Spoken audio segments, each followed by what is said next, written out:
Hey everybody, welcome, aloha, I'm Natalie, and this is Life After a Cult, the channel where we expose cult nonsense, we laugh at the absurdities, and we hopefully unbrainwash ourselves in the process. I got Aaron Smith-Levin of Growing Up in Scientology with me today to do a bit of a Saturday recap. Let's talk about the shenanigans. I'm here for all the shenanigans. Yes, he is here for the shenanigans. We are down to clown. All right. Let's see. Oh, first, thank you, moderators, for being here. Hello. I see you, members, and everybody in the chat. I appreciate you. Thank you for being here. If you're on the replay, participate, jump in those comments, ask your questions, give your comments. I like to go back and read them sometimes right before bed. And some of you are so hilarious, you keep me up at night. So keep those comments coming. Now, what I am dying to talk about, Aaron, is I want to get into, you did a video sharing a Substack from Tom DeVocht, which I'm going to link it down below, and Nancy will share a link so people know where it comes from. This is what it looks like. It was the truth about who and what made me walk away from Scientology. You went through and we're reading some of that, and I touched on it later. And I got questions, mainly, where I want to start is the length that David Miscavige goes to silence people who know about what he's done. Yes. I'm curious as to what you think about with now Tom DeVocht going to Substack, like what this all might mean. What are your thoughts on it? I'm loving that he's doing it. I have a lot of thoughts, but can I include the audience into some pointless back office fun here? Oh, absolutely. So guys, I'm working on something new. So normally you guys, I'm just going to share this with you. So I have these chairs where you can sit on them forwards and you can sit on them backwards. And normally I sit on it backwards so I can lean forward with my elbows here. And you guys know I like leaning in close to the microphone, right? That's right. But it also gives me horrible posture. And it makes my head really high up on the screen. And in order to come down to other people's levels, I got to slouch down like this. And so anyway, for the first time ever on this video, this is a world debut. Okay. I'm sitting on this chair normally so that I can lean back. I've always wanted to be able to sit further away from the camera and relax a little bit.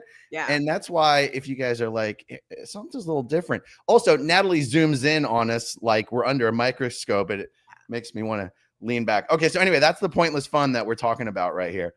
Oh, Old Frizz is talking smack about me in the chat. I see you, Old Frizz.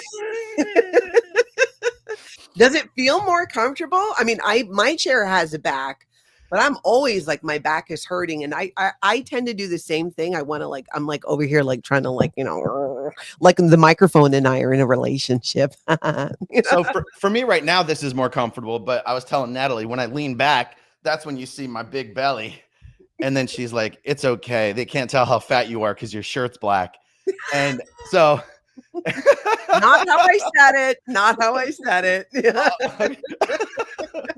So anyway, so if you see me leaning back like this, that's what's going on here, folks. I'm trying to get super comfy. And that's one of the good things about having a very maneuverable microphone is you should be able to sit wherever you want to sit.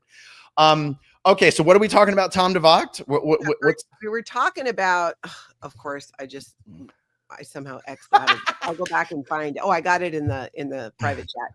Tom DeVocht, and he dropped that Substack, really spilling the tea about why he left. But here's the part I really want to kind of get into that I've not been able to stop thinking about. Okay. And for those that might not know, Tom DeVocht is a former Sea Organization member. He worked directly with David Miscavige. Was Tom DeVocht on Scientology and the Aftermath? He, at least for the Shelley Miscavige episode. I don't remember if he was on another episode. He may have been, but he was 100% one of the main guys in the Shelley Miscavige episode. Okay. Did I ever tell you that I've not seen all of Scientology Aftermath? Like I've never even seen your episode. I know. What? Because when I watch it, I watched it. It's so, I find it one of the more triggering things for me to watch. And I think it's because when you know some of the people involved, it's even harder to watch. So yeah, I'm working on that. How's the baby? I don't even think I've seen all the episodes of season 3. But I know I've seen all of season 1. I know I've seen all of season 2. I didn't know you haven't seen my episode. Yeah, I need to see it. I gotta. It'll be tough to watch. I mean, I don't watch it. I don't watch it. So yeah, Tom DeVocht. I'm super excited that Tom's out here telling stories now, because there's only so many people who have a certain type and level of David Miscavige story, and it's pretty much Marty Rathbun, Mike Rinder.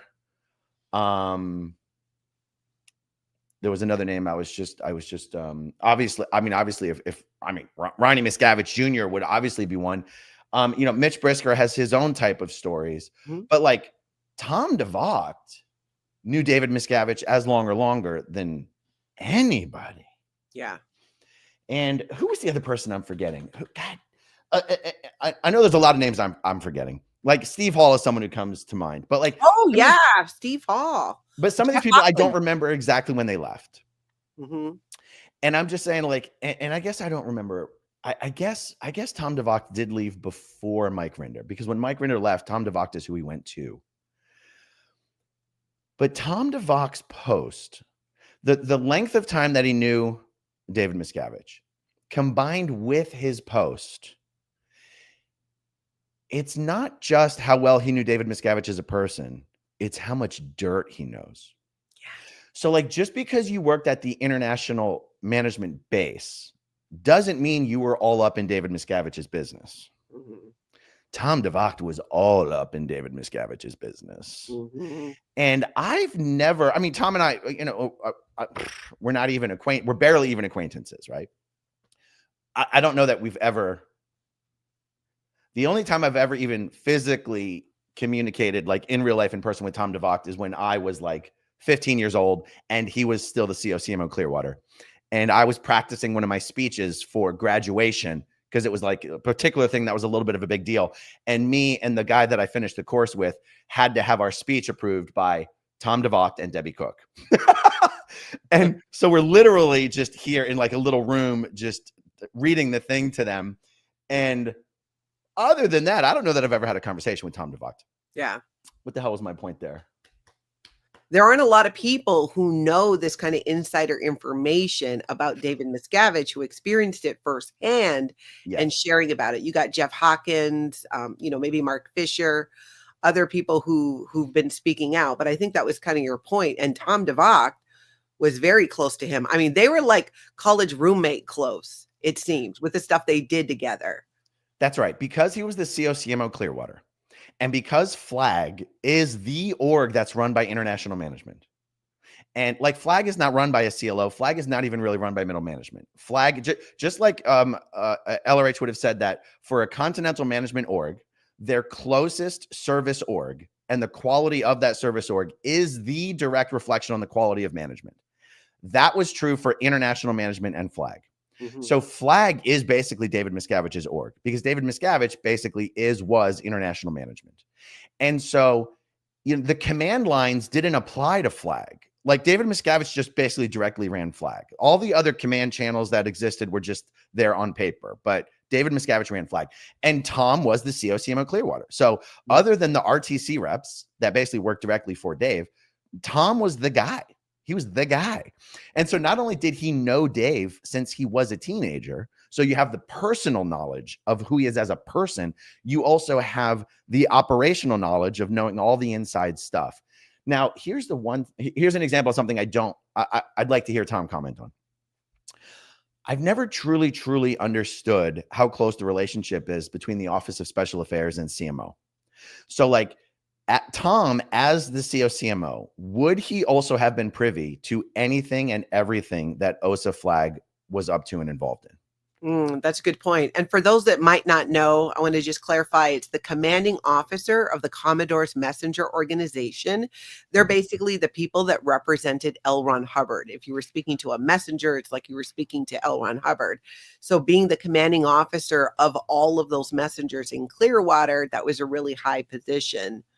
Yeah. Just to clarify. Yeah. And also, I think my whole point here was just how excited I am to hear some of Tom's stories, Yeah. and that these stories are the type of stories that someone like Tom would have to tell are, in my opinion, the type of stories that would get people to leave Scientology. Yes, I agree. One of the things you brought up in your video was when Tom DeVocht found out that there was no operating Thetan level 9 and 10. And I remember you saying before in videos that once you heard that, you were done. That's right. That was the one thing that was really keeping you going, is thinking that these higher levels were going to be released.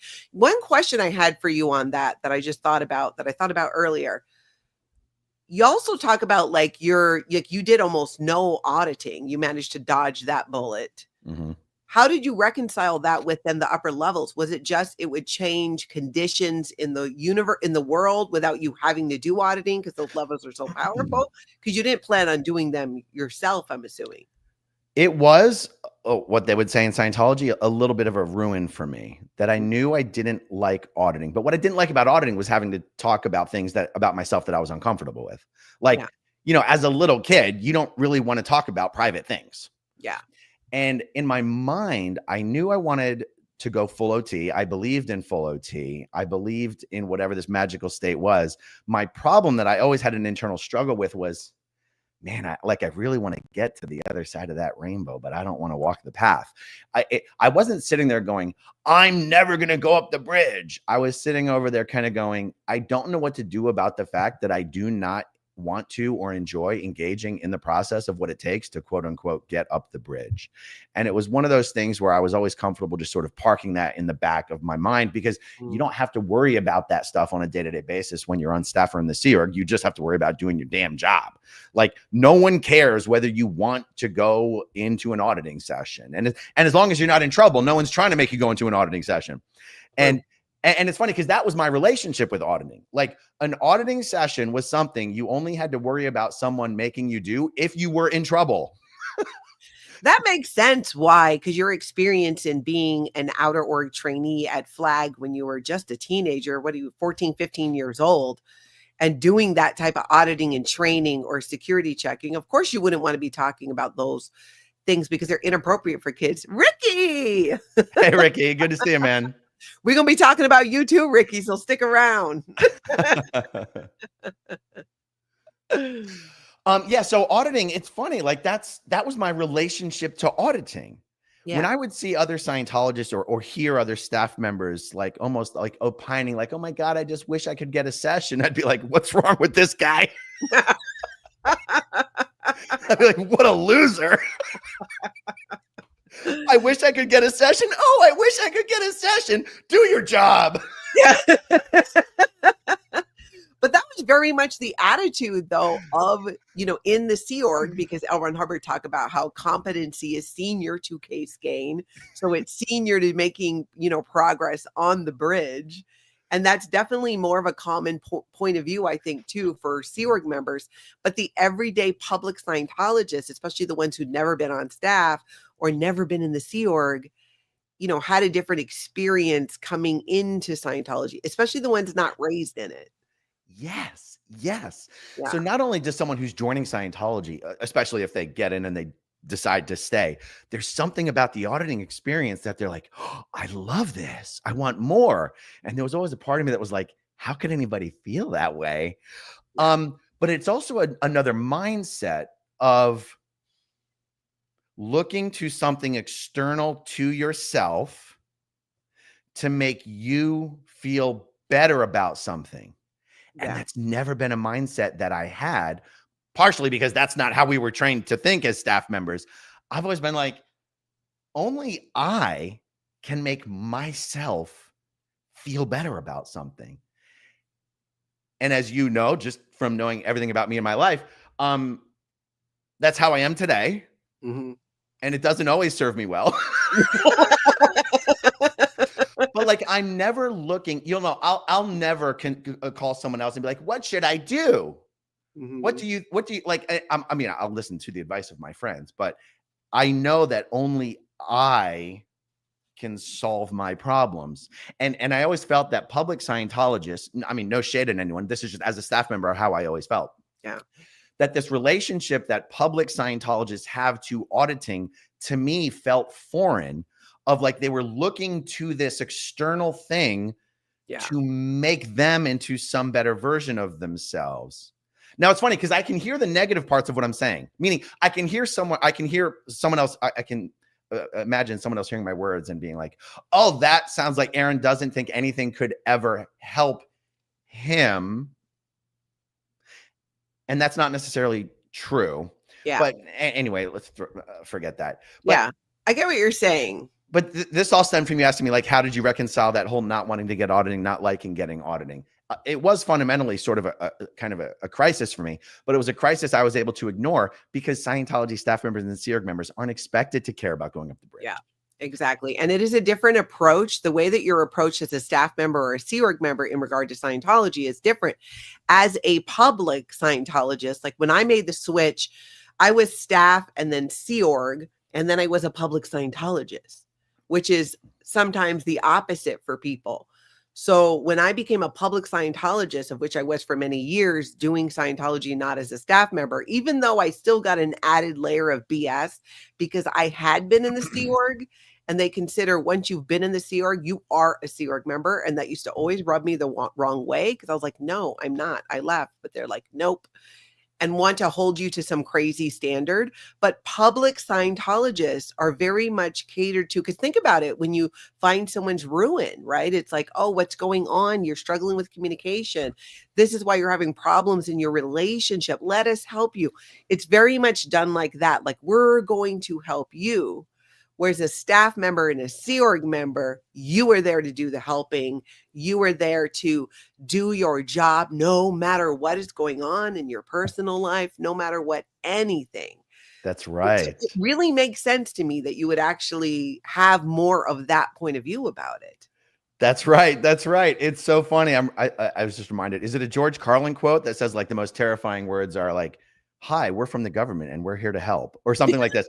It's kind of like if you're a staff member and a Sea Org member and someone from Div 1 or Div 5 is coming up to you being like, we're here to help you. You're like, uh-oh, I'm in trouble. But that was always your experience. And as a staff member and a Sea Org member, if you were getting a session, it wasn't for a good reason. It usually meant interrogation or reprogramming. And that was it. And the beatings will continue until morale improves. Yeah, exactly. It's like, oh, fuck, I'm stuck in this session. Oh, I just realized, oh my God, I feel so much better. Can I go to lunch now? Yeah. I'm lighter and my space feels cleaner. That'll get you out the door. That's right. That's right. You know, in one of Tom's main blog posts, there's only been a few here, but one of the juiciest ones so far, there was one sentence that just really struck me. And remember, this is Tom DeVocht, right? So he's a Sea Org member. He's on. This is actually a phrase in Scientology. He's been on the business side of the E-meter his entire life, right? Yeah. And you know, I've told my story of like the things that kept me in Scientology wasn't believing in the grades or believing in clear or even believing in the OT levels. It was the upper unreleased OT levels. It was the prison planet story. It was the belief in full operating Thetan. It was the belief in the prison planet and all this stuff. This one sentence from Tom DeVocht. He says, David Miscavige, this is after really getting, trailing Dave like closely for weeks or months at international management. Miscavige was the antithesis of what I had believed or hoped to be true. Mm-hmm. So even Tom, in his whole life of working his guts out for Scientology and being on the business end of the E-meter, he still had this genuine and sincere hope and belief of what Scientology could and would be, despite everything he'd seen in his own life. Mm-hmm. He was still holding on to that.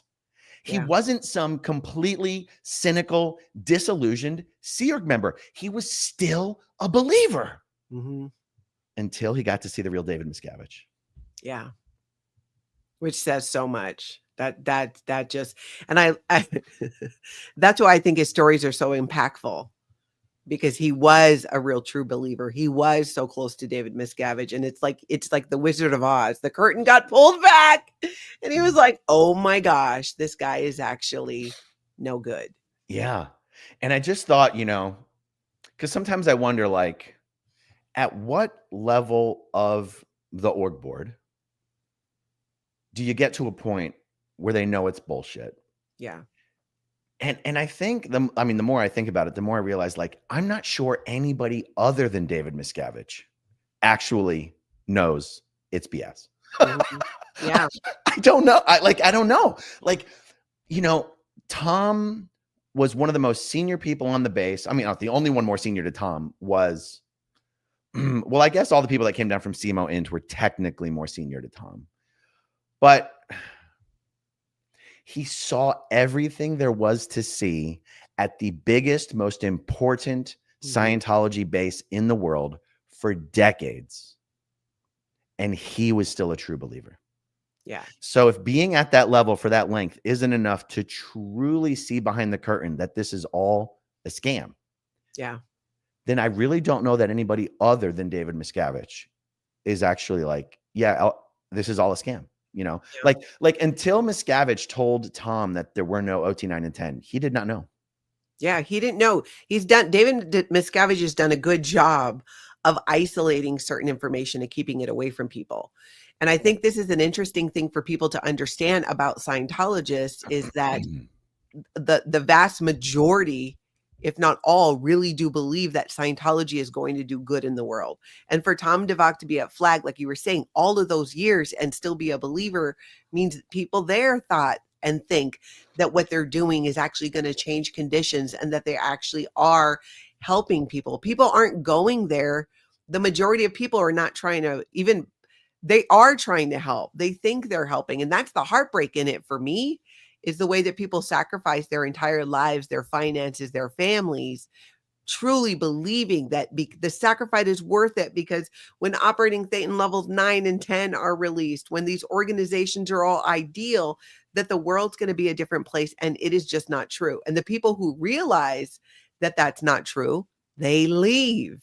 And the only ones left, and I think that's why there aren't management teams anymore. There's not the watchdog committee, because David Miscavige couldn't have that. Once he knew the BS and the truth about L. Ron Hubbard, what was he going to do? He can't tell anybody. The whole thing would fall apart. Yeah, totally. It just occurred to me, back to what I said before about people with David Miscavige stories. Obviously, Janice Grady's got yes, Janice Miscavige. Obviously, Mark Fisher does. Obviously, Jeff Hawkins does. It's funny. Steve Hall is someone I'm aware of, but isn't like he's almost like a phantom to me, because I came to know of him through the Marty Rathman blog days. Yes, me too. But I don't think I've ever met him. I don't think I've ever spoken to him. He doesn't have a channel. So for me, I don't know Steve Hall. Yeah. And I don't remember his story. But I have to say for sure he must have a ton of David Miscavige knowledge. I just feel that Tom DeVocht has a unique combination of David Miscavige knowledge between the personal and the professional, and the unique nature of the fact that Flag was David Miscavige's baby. So being COCMO Clearwater and working with Dave is different than being at Golden Era Productions on the base while Dave is on the base. Like, those are two different worlds, Yeah, that's very true. Look who's here. Georgie, so high listening to you guys today. 38,000 feet over the Atlantic Ocean, to be precise. Be home late tonight. Hope to see Mama Opal, Sandy, and all tomorrow. Yeah, absolutely. Good to see you, George. It'll be good to have you back stateside.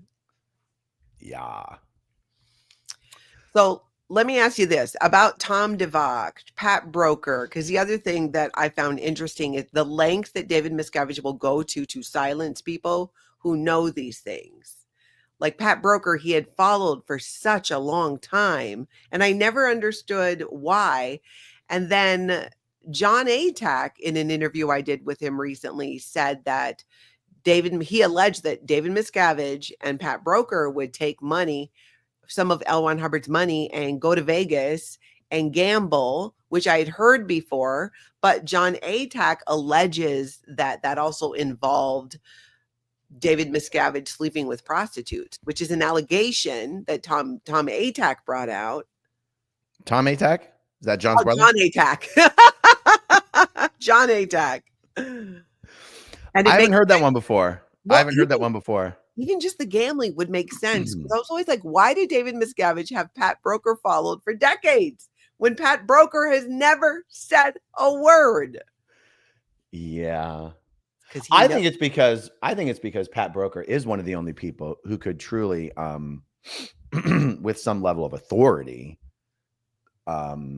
testify to the fact that David Miscavige was never supposed to be someone to take power or control in Scientology. Yeah. Um, Only the old timers know that because David Miscavige has now been running Scientology longer than L. Ron Hubbard did. But let me ask you this. Even the old timers don't actually know that. They only know what they've been told. So Pat Broker and Annie Broker, or again, because we're only repeating what people have been told, who've told people, who've told people. This issue was released promoting Pat and Annie to the rank of loyal officer. Yes. L. Ron Hubbard promoted himself from Commodore to the rank of Admiral. And Pat and Annie were supposed to oversee the creation of the power structures that were supposed to lead Scientology. But then Miscavige came out and said that, Pat had basically forged that document. And so even the old timers, like even Janice has said, we don't really know. We just know what we were told. And Miscavige said everyone that was bullshit. And that, I'm sorry, you don't like swearing on your channel, but Yeah. so all the old timers would just say what Janice said, which is we were told that was a forgery and it was not true and it was retracted and they were all destroyed. So no one but Dave and Pat, or maybe Annie, would actually know the truth, to the best of my knowledge. Yeah. And I think that's why he would have Pat monitored for so long. Not even because he thinks Pat was maybe going to be talking to the press, but he wants to know if maybe Pat's trying to, talk to under the radar people. He's trying to make sure that Pat has no way of influencing the world of Scientology or Scientologists. Yeah. I'm cynical on this. I feel like there's no way in hell that Pat would keep his mouth shut unless he was getting a lot of money to keep his mouth shut, because he could make a mint telling the real story. Yeah, I agree completely. I've always suspected that he must be getting some type of, or got one financial payoff. It just, I find it hard to believe that he would just walk away like that with nothing. Yes. And he's lived out of the country. We don't know a ton about him, but he's not out of the country anymore, though.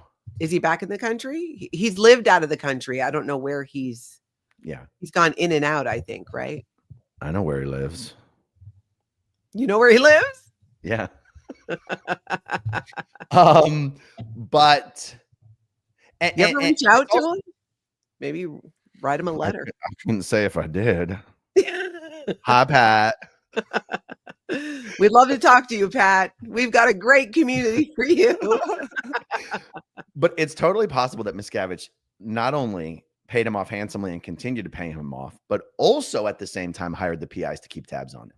Yes. Totally possible. That's the crazy part, because it went on for so long. Wasn't it like 30 years to over 20 years? 2 full-time guys, 2 full-time PIs.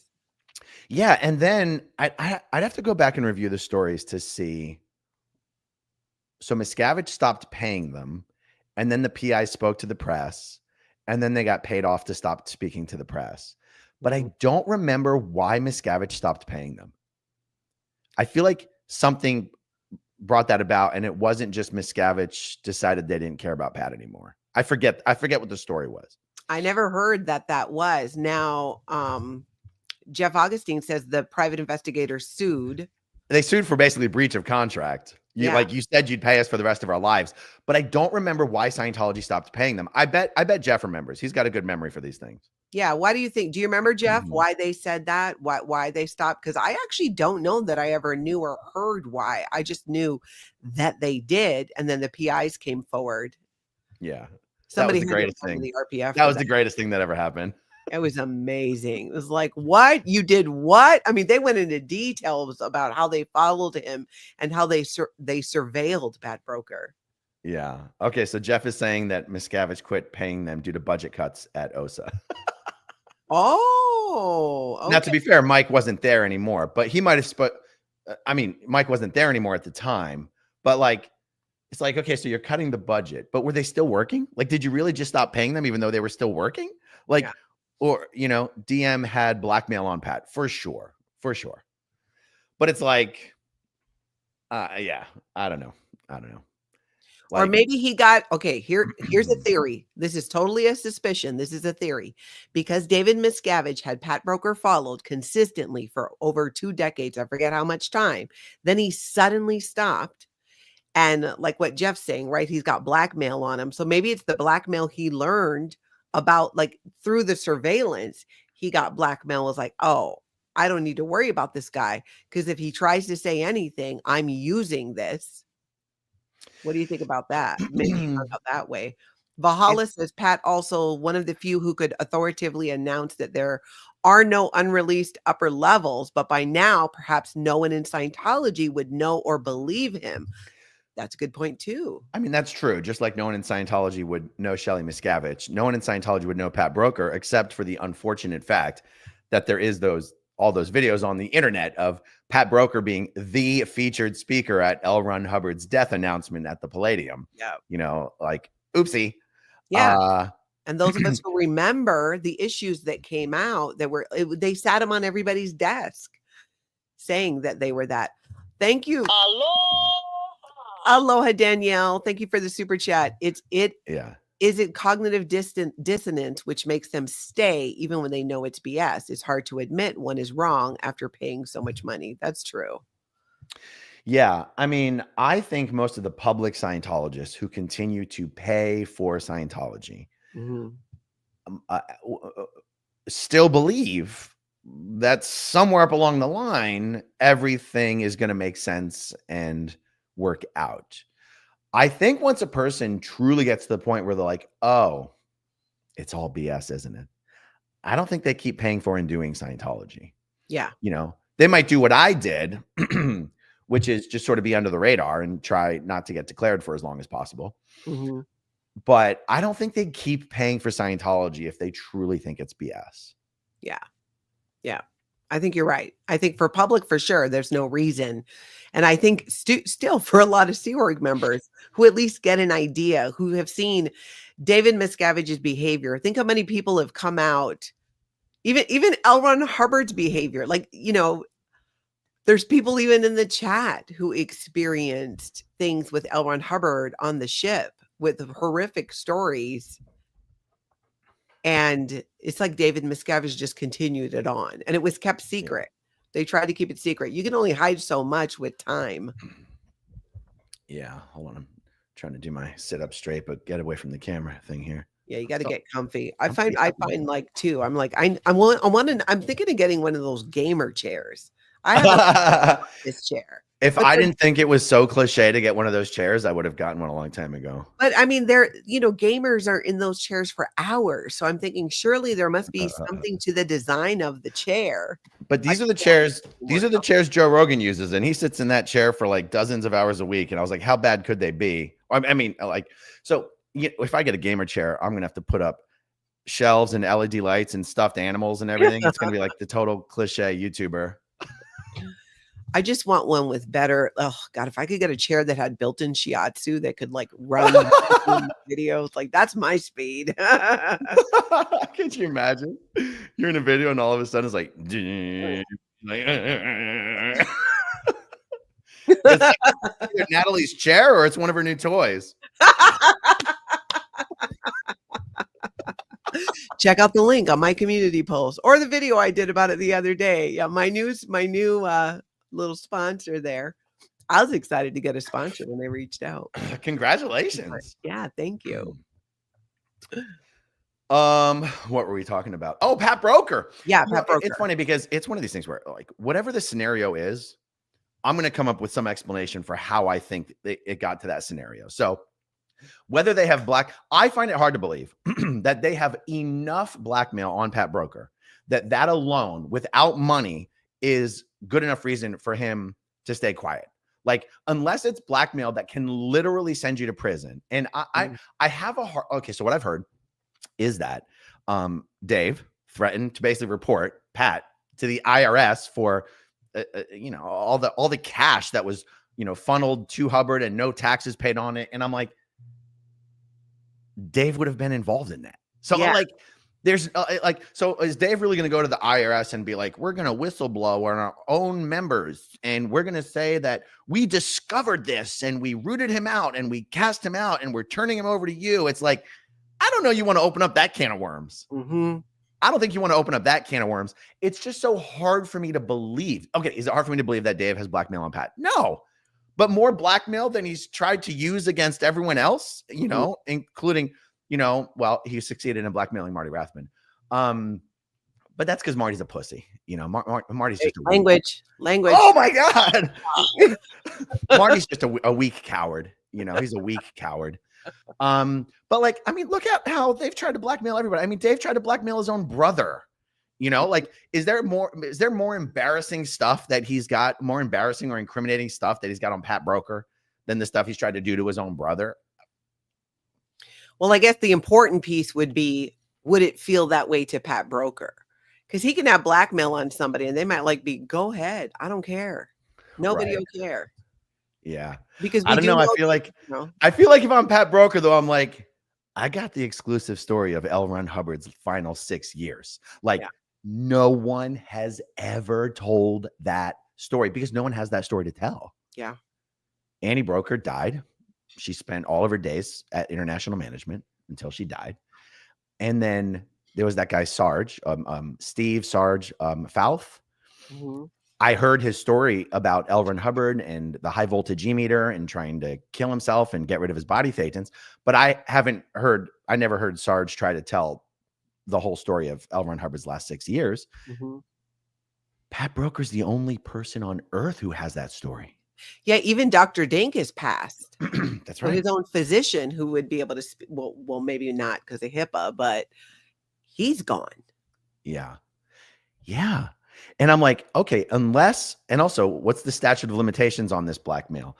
And if you have enough money, if you don't have to worry about a career and an employer, okay, who are you trying to protect your reputation from? Yeah. He's obviously not on social media. Right. So, but again, I'm just, we don't, I just feel like that story is so earth shattering, so valuable, and could honestly bring down Scientology. Yeah. Because you think if enough Scientologists learn the truth, don't you think though, even now, I feel like, well, it would be different coming from Pat Broker, but the things we now know about L. Ron Hubbard, the lies about his record, all of that, the psychiatric drugs. It's been proven. I don't know if you know this, but my sister Lana, when she was 14 and at the INT base, the international base, she was sent to go find some files in a trailer that she had to dig through all of them. And she found a letter from L. Ron Hubbard from a psychiatrist showing these are the medications that you need to take. These are the doses. Just in the file, she saw it and she never said a word. From his early, post-military days or from his post-seclusion days? Post-seclusion days. No. Yes. Yeah, she talked about it. She's like, and I'm like, well, what did you do? And she's like, well, I just acted like I didn't see it. She was terrified of what they would do to her. If they knew she knew, if they knew she saw that, she was terrified they would never let her off the base. Wow, that's incredible. And she was only a kid then. But this is before they organized a lot of those. This was in the early 80s. No, wait, Lana, 14, 15. It was after L. Ron Hubbard died, but right afterwards. There's a Tom Pope in the chat, and I just want to say that's not the former Sea Org member Tom Pope, isn't? I'd love to know if it is. It couldn't possibly be, but I just want to ask. Yeah, let us know. Tom Pope. Tom Pope was married to Mark Headley's sister. Ah. And he was Establishment Executive International. He was also the senior he was like the senior FLB, but then he was the senior Establishment Executive International. But I'm guessing it's not the same Tom Pope, but I had to ask. Let's see. I want to bring. I haven't read this yet, but Yeah. So Miscavige was at ASI and focused on L. Ron Hubbard's money and intellectual property. Pat was focused on L. Ron Hubbard's secret ranches and homes. When L. Ron Hubbard died, Miscavige was in the power position as he controlled the money and the tech. That's true. That's true. Well, he didn't control the tech. I mean, when you say the tech, I guess we might mean different. We might think that means different things. But yes, on the organizational side, Miscavige already had the reins of power. What power there was to have, because realize there was still International Management Executive Committee and there was still a watchdog committee. No one even knew what RTC was. I mean, the people at the Int base probably knew what RTC was. And ASI doesn't control anything. I mean, ASI simply doesn't control anything in Scientology. Now, if you're David Miscavige and you have enough power and you can throw your weight around, you might be like, ASI controls Scientology. If I'm in charge of it, like that might be how Miscavige operates. But organizationally speaking, Miscavige might have been in a key power position, but he was not the shot caller in Scientology. There was no such thing as a shot caller. There was whole management structures in place. And David Miscavige being on a special project from L. Ron Hubbard did not put him in supreme control of Scientology. And you know, there was people back then, Vicky Asnaran. Why do I always forget Janice's sister's name? What is Janice's sister's name? Terry Gamboa. That's right. You had Vicky Asnaran, you had Terry Gamboa, you had, you know, Mark Yeager, you had Guillaume Jesse Prince was there back then too, right? Yeah, I'm hazy because I don't know those people and I don't know their whole stories, and I'm hazy on the timeline of who was where when. But yeah, so I guess what I'm saying is Miscavige really did have to take power even after L. Ron Hubbard died. Anyhow, I forget why we got off on all that.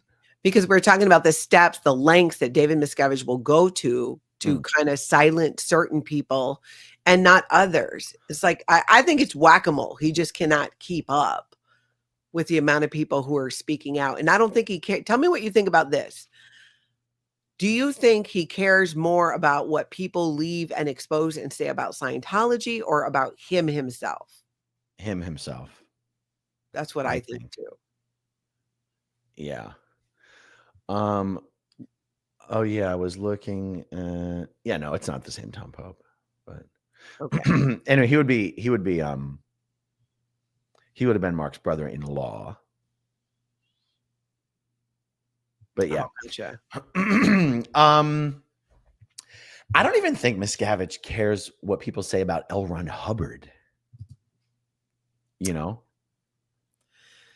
Yeah, I don't think so either. I think it really is about him, which is why I like to use my little Dave dolls and wake up Osa. And yesterday, the question of the day was, what do you think David Miscavige is most afraid of? It was hilarious. Hey, Kelly Copter. Hey, Kelly.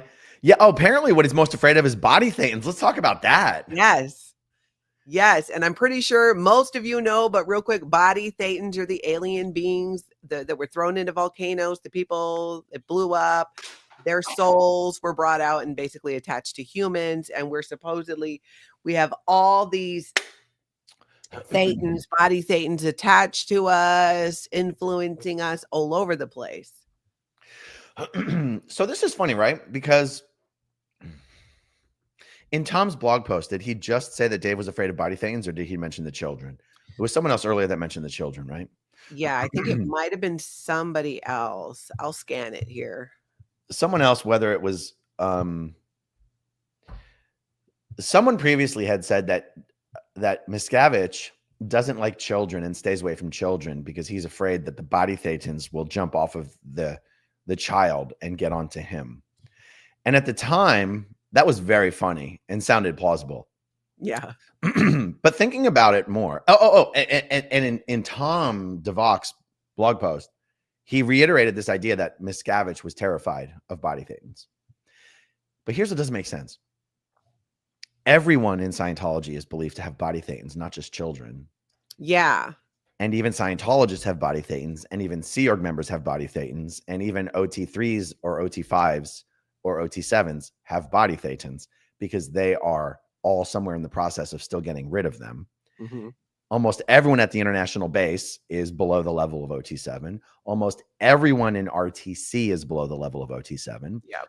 All of the non-Scientologist VIPs and celebrities and dignitaries that Miscavige associates with are below the level of OT7. So I don't know how his fear of body thetans is somehow limited to children. Yeah, that doesn't add up because so I did through operating thetan level 4 and USB drive. Aloha. Thank you for the super sticker. Is David Miscavige more afraid of body thetans or subpoenas? Yes. There's nothing that I recall having to do with children having any type of difference with body thetan. So that doesn't make sense to me. But I have a question for you. In 1986, I believe, is when the rule came out that you could no longer have children in the Sea Organization. That's the same year, right? L. Ron Hubbard dies in January. And it was 86, 87. It was around there that this rule comes out saying, hey, you cannot have kids in the Sea Org anymore. We're not going to have the facilities, blah, blah, blah. And it was like, okay, that's a good thing because you're not taking care of these kids.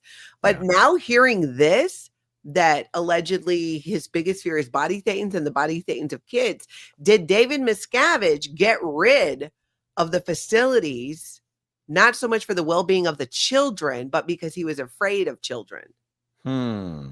That's a good question. I would counter, or I would add this, even though Sea Org members were no longer allowed to have children, you could still bring children of a certain age into the cadet org with you if you wanted to join the Sea Org. So, and I don't remember whether that age was 7, 8, or 9, or 10 or 11. But not after this issue. Oh, after yeah, no. this issue. No. There was still a cadet org. You couldn't have babies in the Sea Org. Yeah. But once your kid was a certain age, if you wanted to join the Sea Org, you could bring your kid with you and they would go into the cadet org. I wonder if then later they changed it because there was a point where you could not, if you had kids, they had to be old. They needed to be able to do the EPF. They needed to join the Sea Org with you. For sure. But as of 2006, which is when I left the Sea Org in LA, there was still a cadet org in LA. Okay. And some of those cadets, they weren't born into the cadet org. They weren't born into the Sea Org, but their kid, like now I'm under the impression I'm under the impression there's not a cadet org. That, yes, if you're going to bring an offspring into the Sea Org, it's going to be because they're also joining the Sea Org and doing the EPF and being an actual Sea Org member. Yeah. So yeah, that you're right. That rule did come later, but I'm just saying in 1986, the whole rule of no more kids in the Sea Org did not result in there being no more kids on Sea Org bases. Yes. And so, and also Miscavige doesn't really visit Sea Org bases hardly ever. But think about what he did, right? Miscavige got rid of family time because there was a time I remember when I was in the Sea Org, people from the int base would come down and spend time with their kids, not a ton of time. And other Sea Org members would have family time where they would actually be able to spend that time. You got to catch up, Liz. It's a lot. They would spend that time. And then that time got taken away. Family time, little by little, just got taken away and taken away. Yes. Now I'm wondering who the information came from that he was afraid of kids because of body thetans. I can understand him being afraid of body thetans. Like conceptually, I can understand that. I can't understand it somehow being kid related. Yeah, that's the mystery. That's kind of the part of like, is it just some weird thing that he had? Because he was so afraid of body thetans, yet he wouldn't do the thing that in Scientology was supposed to get rid of them. Except hold on to copper wires, which I don't get how that works. And also, I've never heard anyone else in Scientology or ex-Scientology say that you can catch body thetans from someone. True. That was never a thing. I remember thinking it. So I remember when I was trying to clear up my understanding to do the auditing, I remember having the idea and understanding that, well, once you free a body thetan, they no longer have to be stuck to a person. They're free to go do what it is that they want to do. And so You know, that wouldn't be a thing. So I never worry, because I thought about that. If you're freeing all these body thetans, what's to stop them from just attaching to someone else? Well, they don't want to. Once you've freed them, the idea is you have freed them. They by their nature, they're people from other planets. Mm-hmm. They didn't exist. Was a pregnancy ban to mask his own infertility? Oh, that's interesting too. I mean, I don't think he knows if he's infertile. Yeah, how would he? Well, who knows? Yeah. I don't think word would get out, you know, if they were pregnant and took care of it. I don't know. I remember asking this question of someone who had done all the OT levels. I can't remember if it was Mary Kahn or someone else. And also, you know, when Scientologists are answering questions like the one I'm about to pose, they're really just giving their own impression or takeaway of what they thought, because L. Ron Hubbard didn't write about these things specifically. And the question was this: when you die, when you drop your body and you go into another body, do your body thetans follow you into your next body as well? Or do you just picking up a new set of body thetans in your next body? Like, that was never clear. Right. Because the thetans are stuck to your body. They're not, the body thetans are stuck to your body. But the higher you go up, you believe operating thetan 3, they're stuck to your body. 4, they're stuck to your body. 5, they're stuck to your body. But when you get onto operating thetan level 7, they can be 1,000 miles away. But are they stuck to you, orbiting you thousands of miles away? My understanding is there's some type of connection, because that's how you can locate them. We'd have to talk to somebody who actually did OT7. I did not. So if someone in the chat did, let us know. How does that work? Are they your body thetans? Because I do recall the idea that they can be around you, you know, like out to a degree. So they could still apply pressure, but I had never heard that they could be far away until I left Scientology and read about that on the internet. So this is a really interesting, precise point. I also have been under the impression that on OT7, you are addressing body thetans that are at a distance from you. But I always assumed that those were body thetans that were like stuck to a wall. It didn't occur to me that maybe that body thetan is just stuck 100 yards from you, no matter where you go. Mm-hmm. Because when I heard Mike Rinder speculate that if Miscavige wanted to make OT 9 and 10, he could just say OT 9 and 10 is now you are auditing other people. You are now auditing the body thetans of non-Scientologists to help clear the planet. And I was like, if you were already auditing body thetans that were at a distance to you, what would prevent you from trying to audit a body thetan that was stuck to, let's say, someone in your house? Like, what would prevent you from doing that? Couldn't you just audit all body thetans? I mean, body thetans are body thetans, right? But this is the kind of stuff that L. Ron Hubbard never wrote about any of this stuff. No, he didn't. And it makes sense. You know what? Well, I wonder if that's why, because they would say on OT7, they would talk about their wins. Like, I went into session and my uncle's brother's cousin finally realized that drugs are not the answer. They would give these complicated wins about how their auditing affected other people. How could it affect other people if you weren't somehow auditing body thetans somehow attached to them? Which makes me wonder if on 7, God, I wish my mom was still alive, we could ask her, but maybe somebody else has done it, that you don't maybe do a little bit of that. Because why? What's the connection otherwise? That's right. Especially if you're doing your auditing sessions in a house or a building where other people are in the building. Let's say you find a body thetan right over there. Well, how do you know that's not someone else's body thetan? And I guess you're using the meter. And so you're looking for an indication that you're right. I mean, all of this ultimately is completely fictitious. So how would it make any sense? But we're just trying to understand the logic of, in Scientology, how would that play out? Because we never are allowed, you're not allowed to talk about any of this in Scientology. After I had done the upper levels, I couldn't go have a conversation with my mom about it, who had done it as well. There is no, you were not allowed to say the words. I mean, and you're doing the auditing telepathically. So you're not even saying them out loud unless you're in the course room. It's the ultimate mind game. Yeah. It's incredible. But I do think his fear of children is weird, and fear of body thetan. So maybe did those two things get put together? I don't know. Yeah, that's right. All this kind of came from Tom DeVocht in his blog posts. Mm. So, was it just kind of unrelated? I don't know.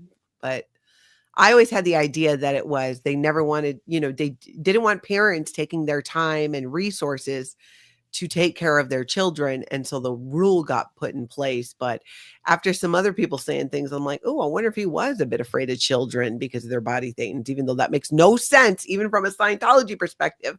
But David Miscavige is a squirrel. He alters L1 Hubbard technology.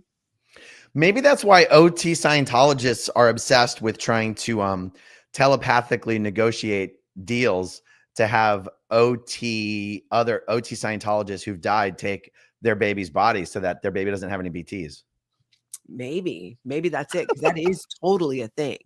That's why OT8 Scientologists who have freshly died are like hot commodities, because they're like, oh, a being with no BTs? I'll take that one.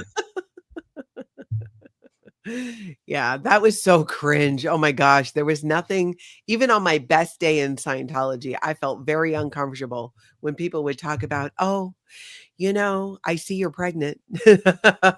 Like, make these arrangements like that as if they could. I knew a Scientologist that said her dog died, but her dog Satan was sticking around outside the house and waiting for her to have her son, and that her son is the dog Satan. Like this, it was like her dog was like her baby until she had a child. And then she said that she was able, because she had done the L's, she could tell that being to stick around because she's going to have this baby. And now her baby is the dog. And this girl told people that. I'm like, girl, at least say like your baby was Jesus or something. You're over here like, this was my dog. I'd be like, I want you to meet our new son. We named him Rover. After my dog. So my little brother's father, Frank DiMartino, he has always said that dogs are past life executives who are taking a vacation this lifetime. And he treats his dogs better than he treats his wife, Pat DiMartino. Wow. And it's like, if Pat's sitting on the couch and the dog wants to get on the couch, says, Pat, get up. The dog wants to sit down. And I thought to myself, taking on a dog body, like if you're a successful human being executive in life and your idea of taking a lifetime off to have a vacation, I don't think you have to become a dog. I know. I could think of a lot better things. I would be like born into, I would be born a male, so I could get all the privilege and be like like a prince in Dubai or something. I mean, there's so many easier ways to have an easier life. Exactly. I agree. It doesn't make sense. You're right, George. Hard to apply logic to it. Oh, I'm looking at a good comment here, but you probably don't want to bring it up because it's I don't want to bring it up. Do you see Gorf's comment?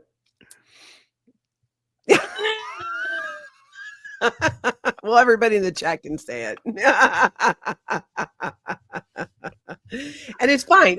I mean, as you know, Aaron, I swear like a sailor in my day-to-day life, but I'm on my videos with the sponsors and things I would like to work with. We try to keep it clean. Good idea. Very good idea. Till I get to the Aaron Smith-Levin level on YouTube where I can just say, forget it. But for now, I got to cater to the sponsors. Yeah, becoming a dolphin even, and SPTV fan. I could think of a million things better to do than to actually become a dog, because how frustrating. I'd rather be a killer whale than a dog. Yeah, I'll be a shark.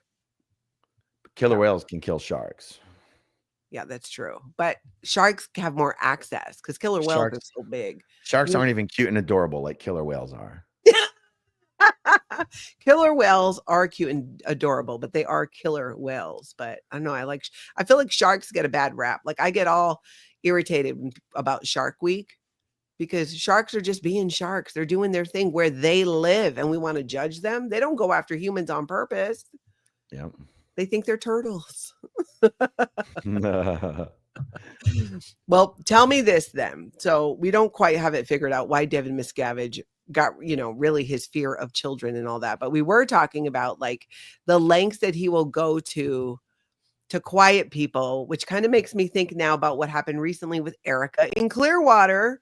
getting arrested.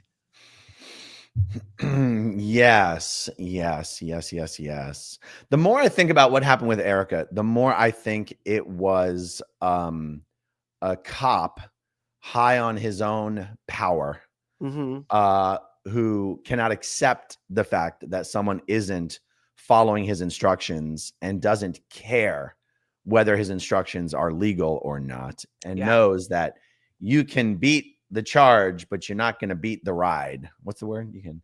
Yeah, you get taken for the ride. Yeah. Because the truth is, assuming Erica drives her own car to and from Clearwater, Scientology just has to have someone follow her to her car and get the license plate and find out who she is, or follow her home or whatever. Like, if they really, really, really want to find out who she is or what her last name is or anything, they don't have to get a police officer to arrest her. Yeah.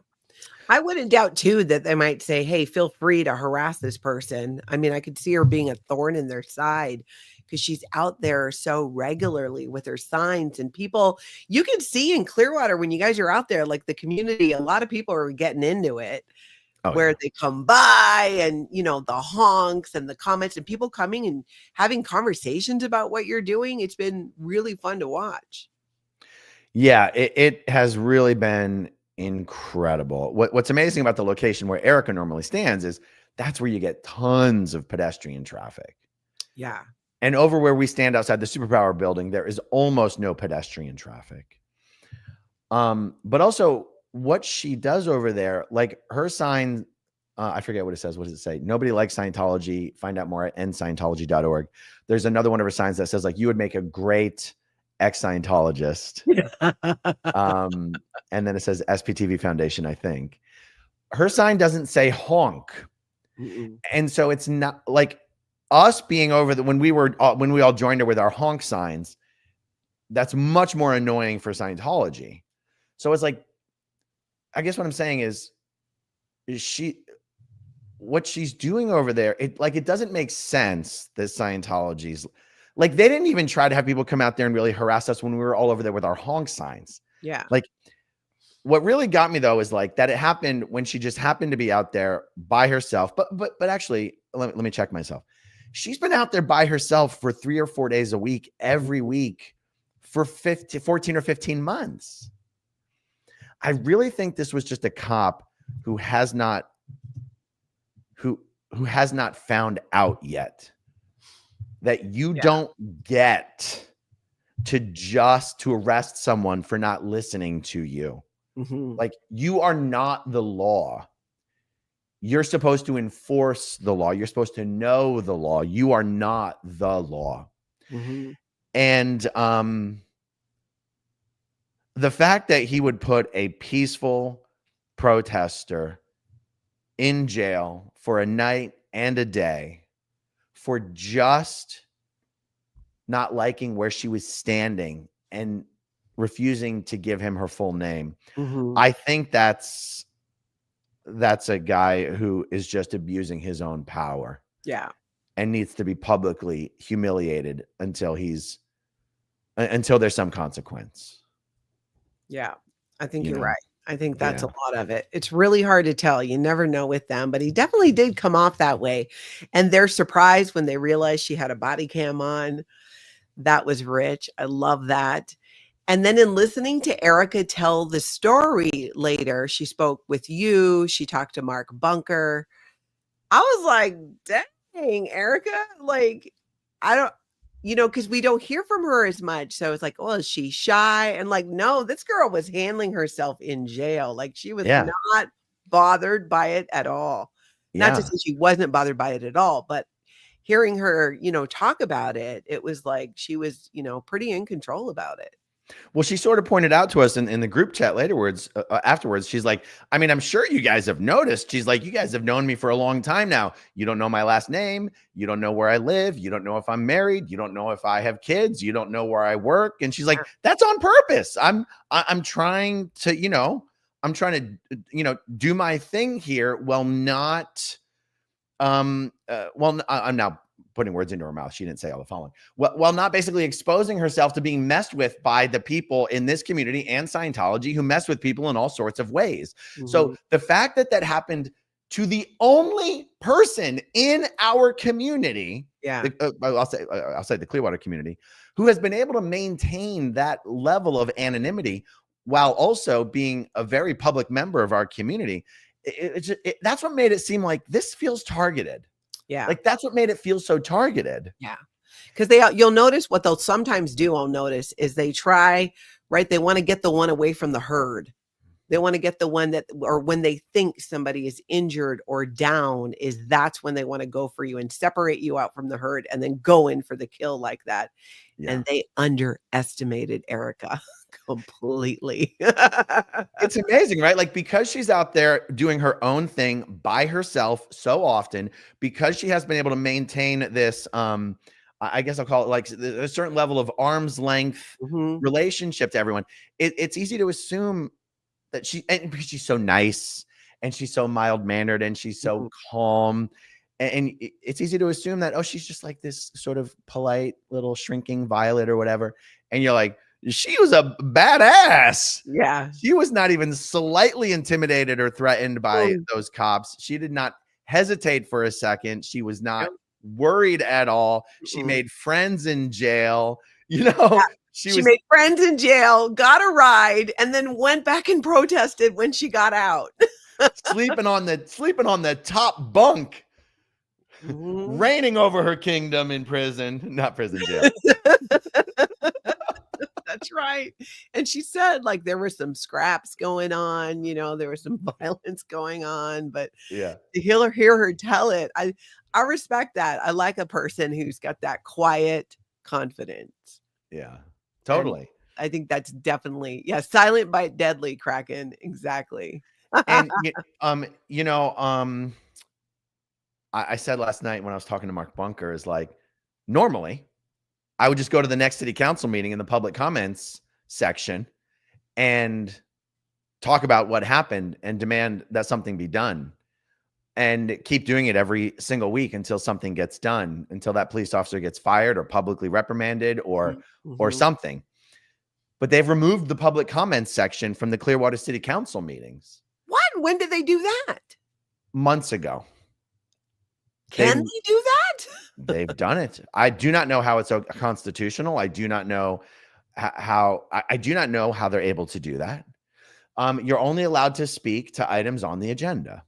So what that does is force people to sit through the entire meeting, wait for an agenda item to come up, stand up to speak on that agenda item, and then start speaking about whatever the heck they want to speak about, and force the mayor to bang the gavel and say, you're off topic, you're out of order, and force the police to remove you.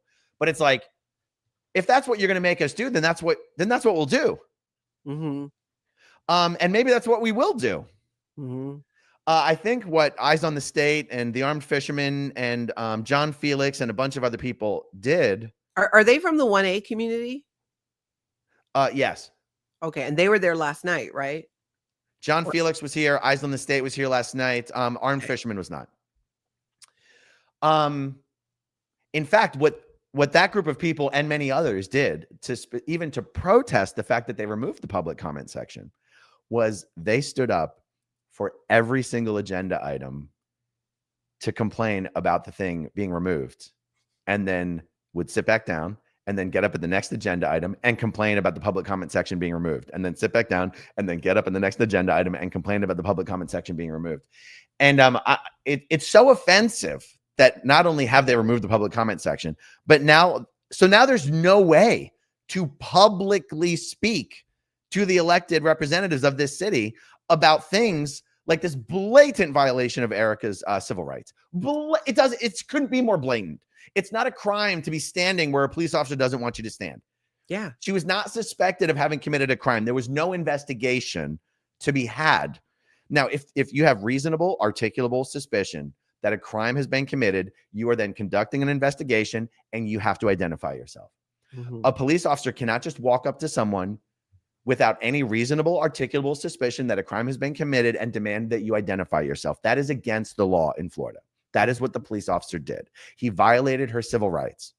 I'm told that because of qualified immunity, you can't sue the officer and you can't even sue the city. That's what I've been told. I want to verify that. You can't say that we can violate your civil rights and there's not even a way for you to speak publicly about it at a city meeting. So we're gonna have to figure out what to do, but we're not letting this one go. Yeah. What about getting it on the agenda? Then get it onto the agenda. Only the council members can put something on the agenda. But the council members have to take input from local residents because that's who they're the representatives of that community. If there was no way to communicate to them, even if it was just emailing or reaching out or saying, hey, I'm a citizen, I have concerns. Like where I live, I can go to my city council and go, hey, I have concerns about this. And it might be in an email and that you can meet with city council people, even individually. Yes. In most cities. For sure. Absolutely. There's definitely, you can always communicate privately to any of these people. Yeah. And you can ask that they put something on the agenda but you can't make them do it, so it is possible. I mean, anything's always possible. Yeah. But I think that's what almost my point is. We're going to fit this square peg into the round hole. We're going to figure out what to do. Yeah. And I cannot imagine that the other citizens of Clearwater, especially the non-Scientologists, are okay with that happening to their citizens, to them, that a police officer can just walk up and do that in Florida. I'm like, I don't know. And there seems to be too, like there might be a lot of people that even have more time and bandwidth to take it on. Yeah. Because of just the demographic, more people are retired there and be like, okay, you want to go? We're going to go. Yeah. I mean, this kind of stuff is right up the alley of Eyes on the State and John Felix. I mean, this is kind of their specialty. That was great seeing him out there that last night after that happened with Erica. And it was great seeing so many people out last night in Clearwater protesting. I mean, I think y'all had like 20 or so people there and having fun. We had just over 20 people. We had 3, 4, 5 out-of-towners coming to town. It was an absolute blast. Yeah. Did it, what's it like with that many people? It seems like it's good to kind of like somewhere spread out a bit. Yeah. I mean, it's just so much fun. I mean, it just goes back to everything that streets started back in the day. Remember when you'd have giant crowds forming around the test center on Hollywood Boulevard, just because the experience was fun. And to have all those people there and then to have just the cars driving by, just honk, honk, honk, honk, honk. Like it's why it's fun. It needs to be fun. It should be fun. It needs to be a group experience. People need to get along. People, I just love it. The community makes it fun and it sort of, nothing attracts a crowd like a crowd, so people see us out there having fun. They want to come and join. We've got more out-of-towners who will be joining us next week. Some surprise guests. I don't know if they've said it publicly, so I'm not going to say who it is. But, that's fun. Yeah, totally. And there's so many spots there in Clearwater, even though you don't get a punch of, you get more traffic in certain areas, but you've got people, you've got like Lisa McPherson's brick there. Now there's Mike Rinder's bench. There's the actual different buildings. Like there's so many places to go and show and share. I like how Sandy McKenna over on Sinners and Secrets will go and because she gives some history of the area too and some backstory. That's always cool. And there's so many of you to watch. I enjoy it here in Minnesota when I can catch it, but I'm like, oh man, it looks like so much fun. Is Mike Rinder's bench where people go and sit down and pretend they never knew about any child sex abuse in Scientology? I doubt it. Sorry, had to be said. Well, you got that in, so we're going to let that go. We can get a 2-hour conversation about how Mike also did a lot to help. I think the man should have a bench like that, but I get what you're saying. He can have his bench. I just wanted to know if that's where people congregated to say that. Apparently. No, he might not let you sit on it, but I think everybody else is fine. There's probably an alarm that goes off if your butt gets anywhere near it. People come running out. Lawn sprinklers will suddenly turn on. No, I just think it's amazing that everyone knows about child sex abuse in Scientology except the guy who ran OSA. I just think that's weird. That's all. Just, It was. That's weird. Very weird. I'm glad he's got a bench, though. Yeah. I like that Scientology doesn't like it. It's the last thing they want there is anything like that. We'll see how long that sign lasts. I mean, it looks like it's held on by 50 cents of screws. So I'm sure some Scientologist will go by with a screwdriver and get that thing off there pretty quick. Hopefully they could do maybe like a bronze one, you know, like one of those heavy duty ones that you can just put in. Then they'll just have to take the whole bench. Yeah. Let's talk about, I've been dying to talk to you about your interview and my interview, our chats with Jordan, the psychologist who's been joining.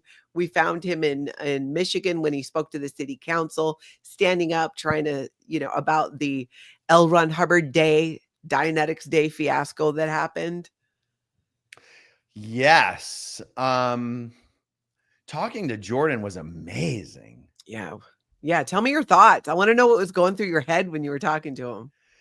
What was going through my head was mostly the huge delta between what Scientologists think, the concept they have of what mental health is, what therapy is, what counseling is, and the reality of it.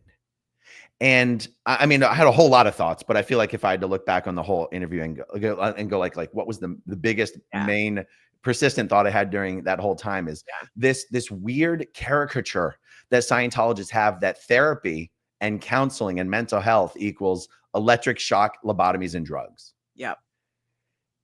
And it's funny because there's still this residual part of me from Scientology that's like, but there is a lot of drugs and there is electric shock. And I don't know, I don't want to be like an advocate of it. Like there's still a little bit of a residual thing there.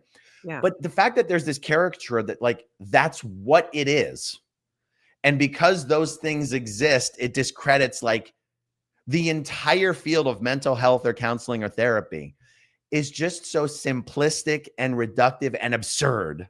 Yes. And talking to someone like Jordan brings all of that into focus of like, Scientologists have no idea what they're talking about. They're just being led around by this con artist who feeds them little nuggets of information that they're expected to accept and believe wholesale and never question. And Jordan's just kind of a breath of fresh air. He's just a great, you know, he's got a great personality. He's knowledgeable. He knows what he knows. He knows what he doesn't know. He doesn't, you know, claim to know things he doesn't know.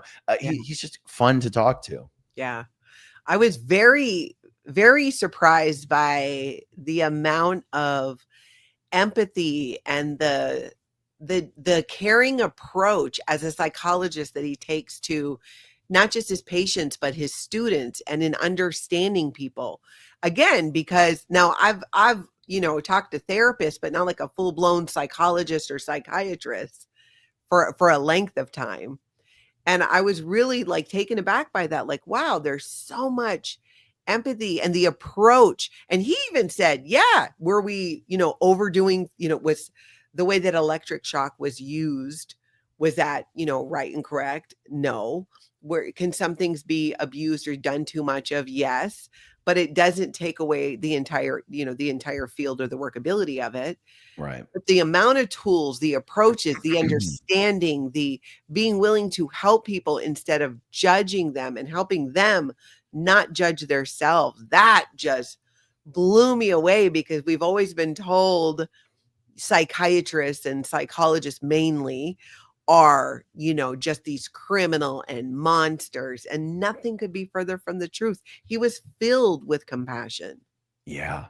You know, something just jumped into my mind. Remember some of the international events, particularly, what was the event where they would focus on CCHR a lot? It was the IS event, wasn't it? Yeah.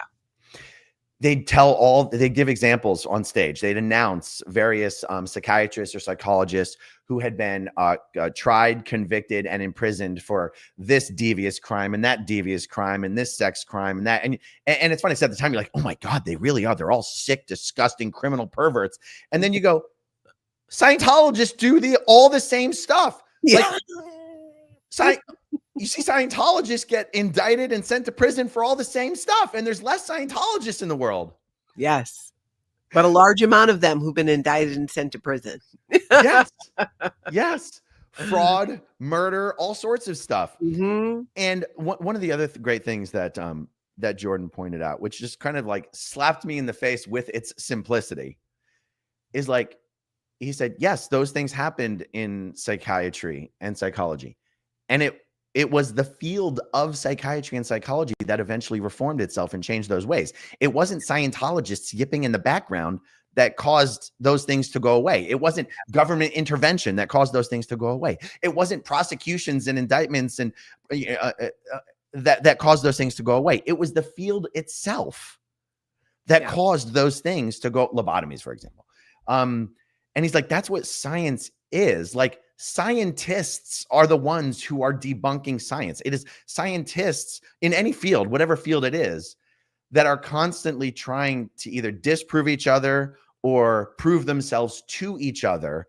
The fact that people are disagreeing and change and advance happens slowly because it is the experts in a field who change the field. Yeah. And I was like, the simplicity of the fact that it was psychiatrists who reformed psychiatry, not Scientologists. Yeah. I was like, it never occurred to me before. Yeah. And it makes so much sense. And that's why Scientology doesn't change, because that change doesn't come from within. They just cover it up. They don't actually change and go, hey, we're not going to protect people who commit SA and cover it up. It's like, no, we're just going to call it different things so that it doesn't seem so obvious that it's going on. They just hide it.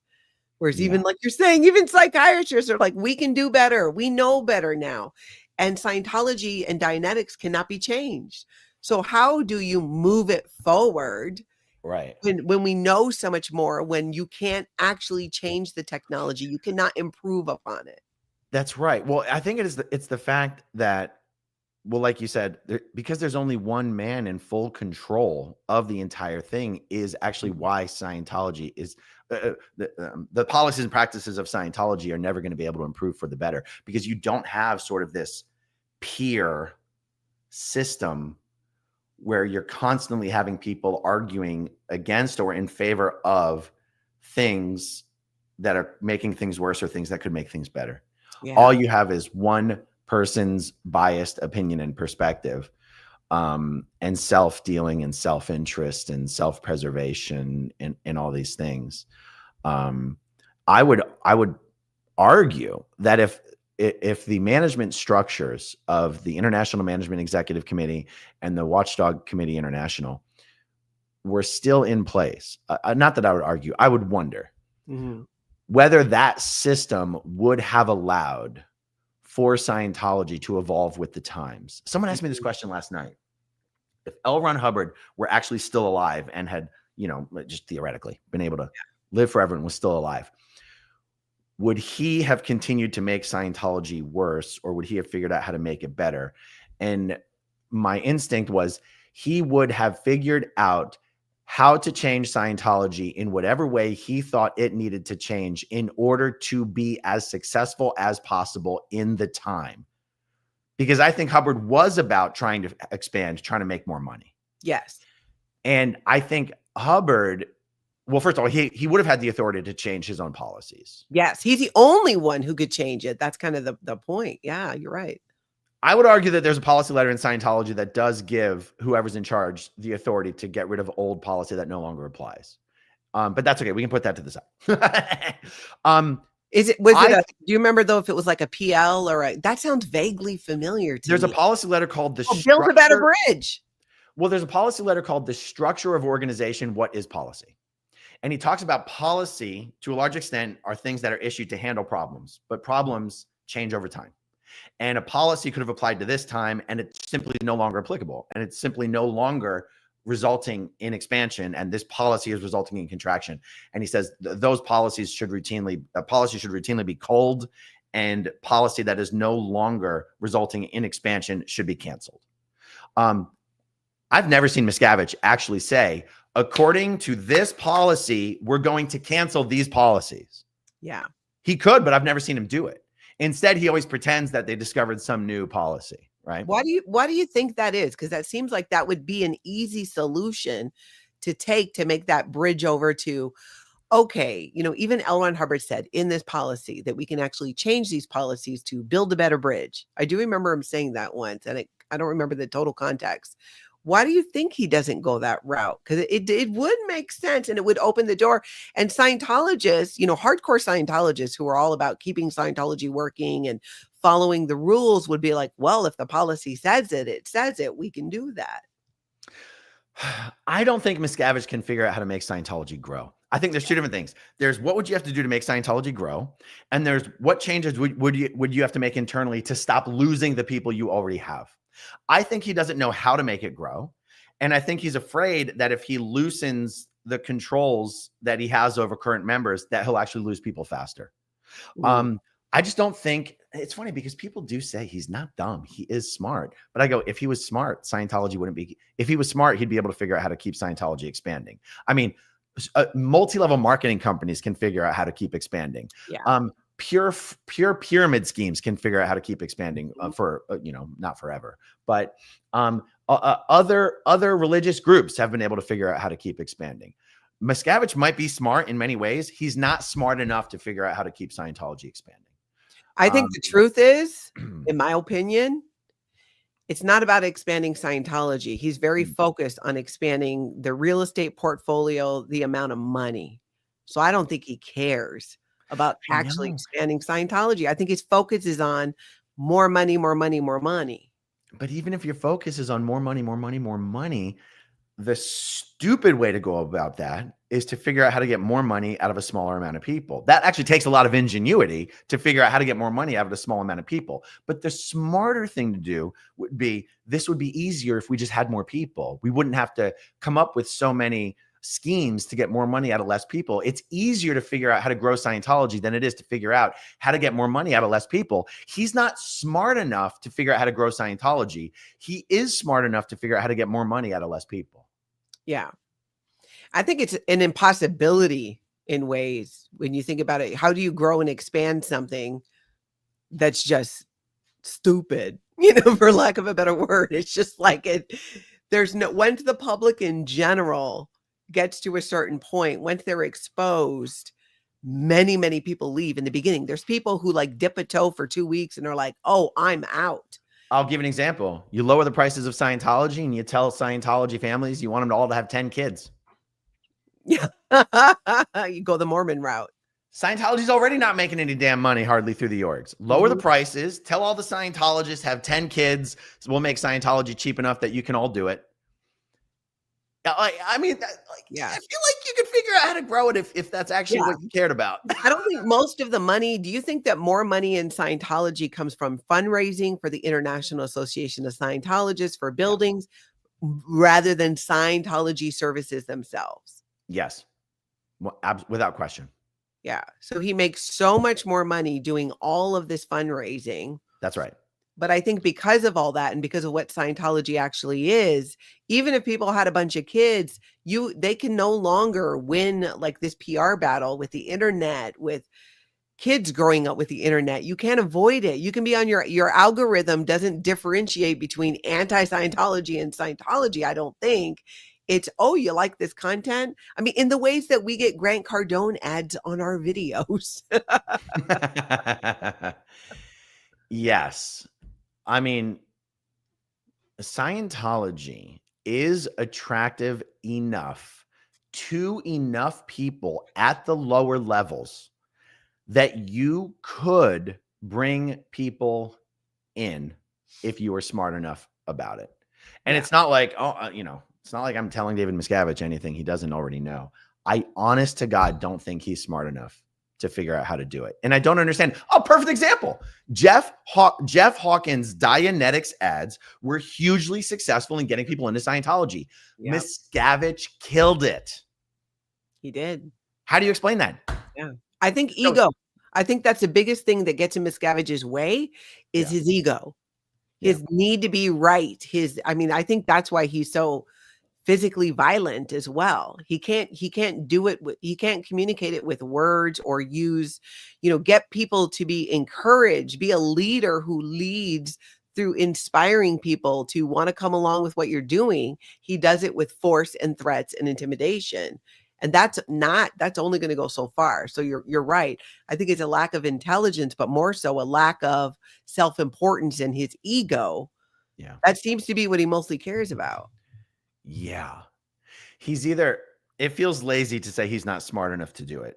There's something wrong with him that prevents him from doing the common sense things. Yeah. That any business professional, marketing professional, PR professional would tell you would allow you to bring more people in. Yeah. And I'm glad there's something wrong with him. I don't want Scientology to expand. I don't want Scientology to grow.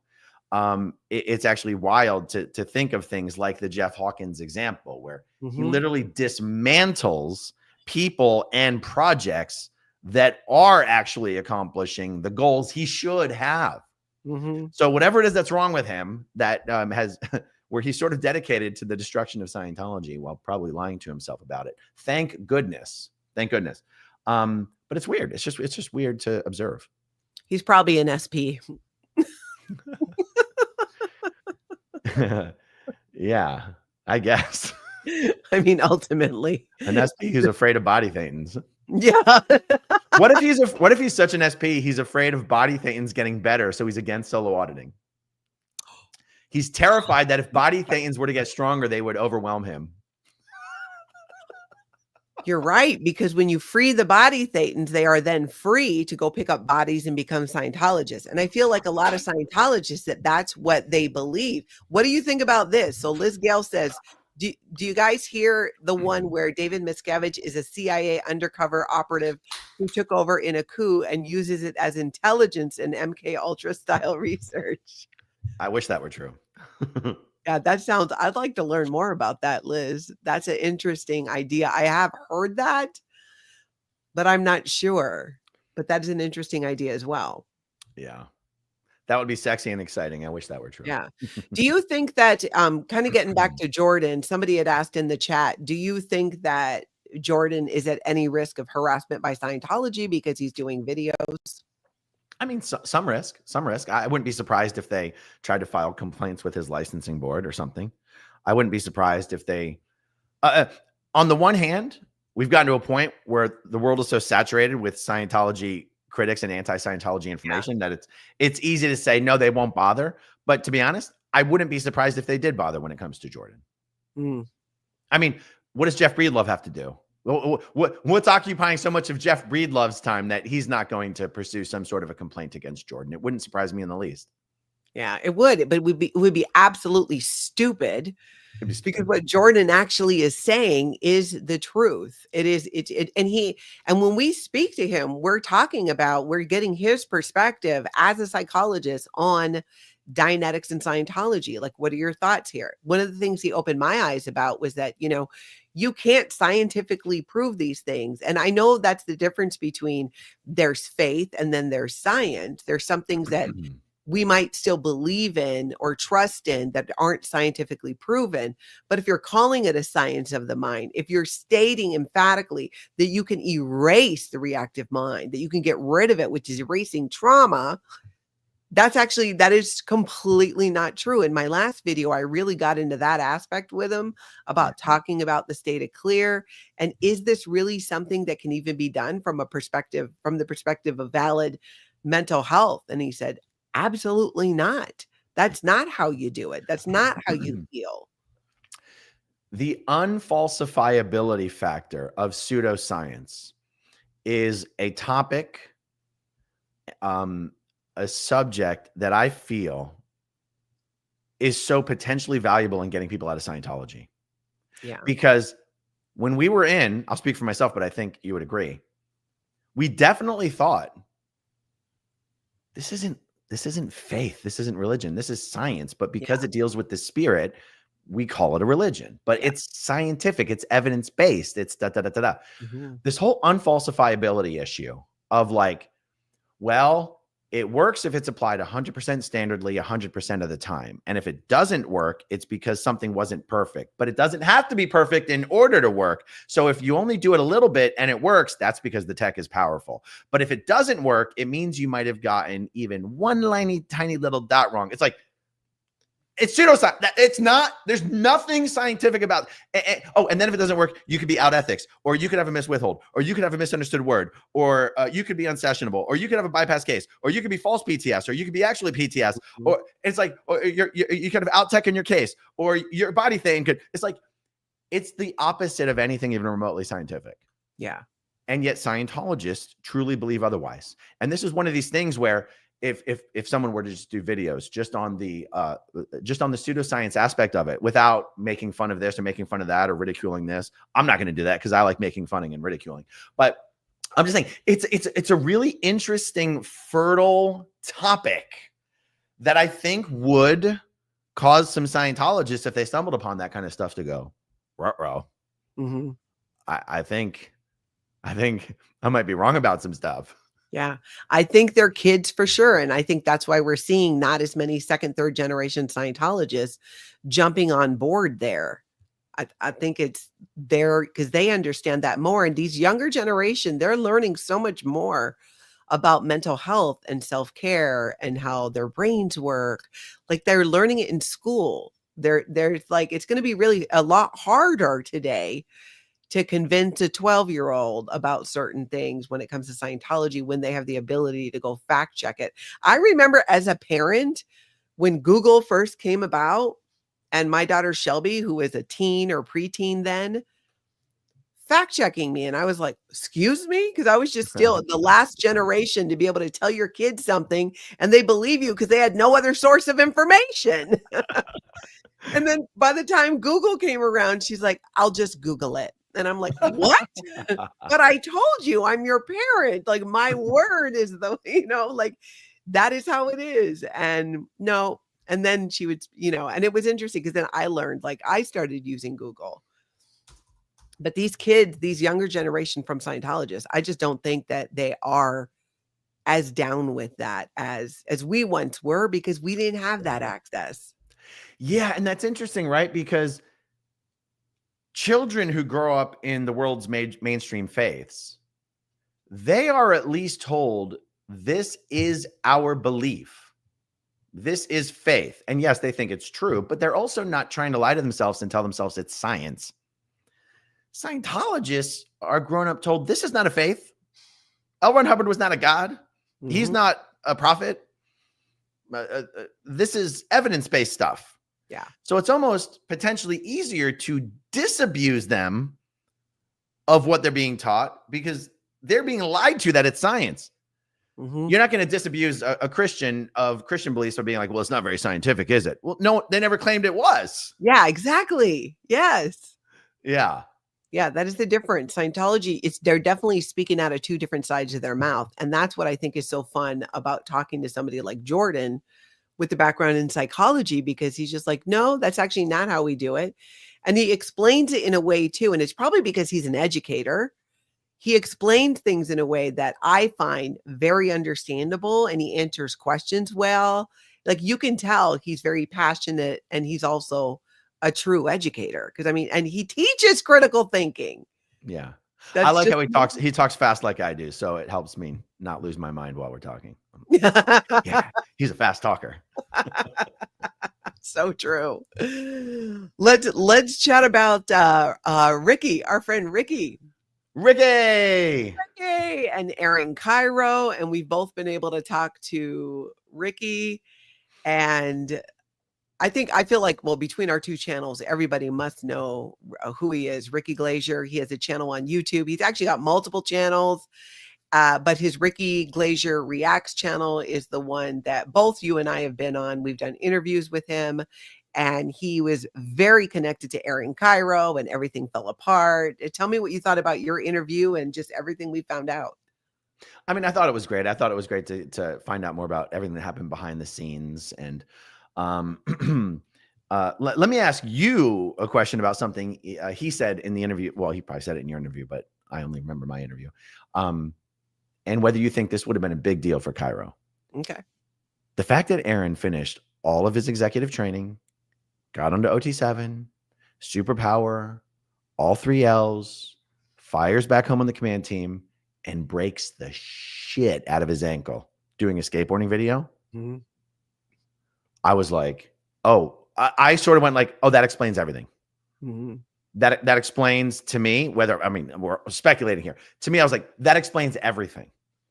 That explains Kyro deciding that the people who had been associated with his channel were somehow collectively, each individually, contributing to some source of antagonism or suppression on his lines Mm-hmm. that he then had to handle or disconnect from them or that situation. Because there's nothing else he could have pointed to as the suppression or tribulation on his lines other than the non-Scientologists involved in his business and his channel. That is true. And so that happened right after he got back? After he fired back. Oh, I remember it happening, but I couldn't remember the timeline. I specifically asked him. It wasn't during his training. It wasn't on one of his 1-week LOAs. It was after he fired back and was on post as the ED San Francisco day. And he severely broke his ankle in a way that required surgery, a severe break. Wow. Huh. That's a big deal. Because remember, you can't be PTS and be on income lines. Yeah, that's God, I forgot about that. You're right. Yep. So I wonder what they did or if they even followed that rule anymore. I mean, he would have immediately had to have done a potential trouble source handling, but given where he's at on the bridge, he would have had to have gone back to flag to fully take care of it. I truly believe they would have recalled him to flag. Yeah. Yeah. They'd have to. Did they? I guess we don't know. We don't know. Mm-hmm. But I was immediately like, oh, that explains everything. Now, when you say that explains everything, in what way? Like, what do you mean by that? Meaning, instead of trying to sort of micromanage where the relationships all went south after he came back of like, well, what was the problem with this person? And what was the upset with this person? And why would he disconnect from this person? And why would he block this person? He's like, he had a major situation. Yeah. Like, but also imagine how pathetic it is that as a Scientologist, you have to worry about something just natural happening, like accidentally breaking your ankle while you're skateboarding, and it has huge implications in your life. Yeah, that is one of the things I am so thankful when I get sick. And it took a long time to not have that programming kick in, or if I had an accident, car accident, get sick. Like I don't, where I stopped looking to, oh my gosh, I'm a potential trouble source. Who am I connected to? It's just, it happens. Those things happen.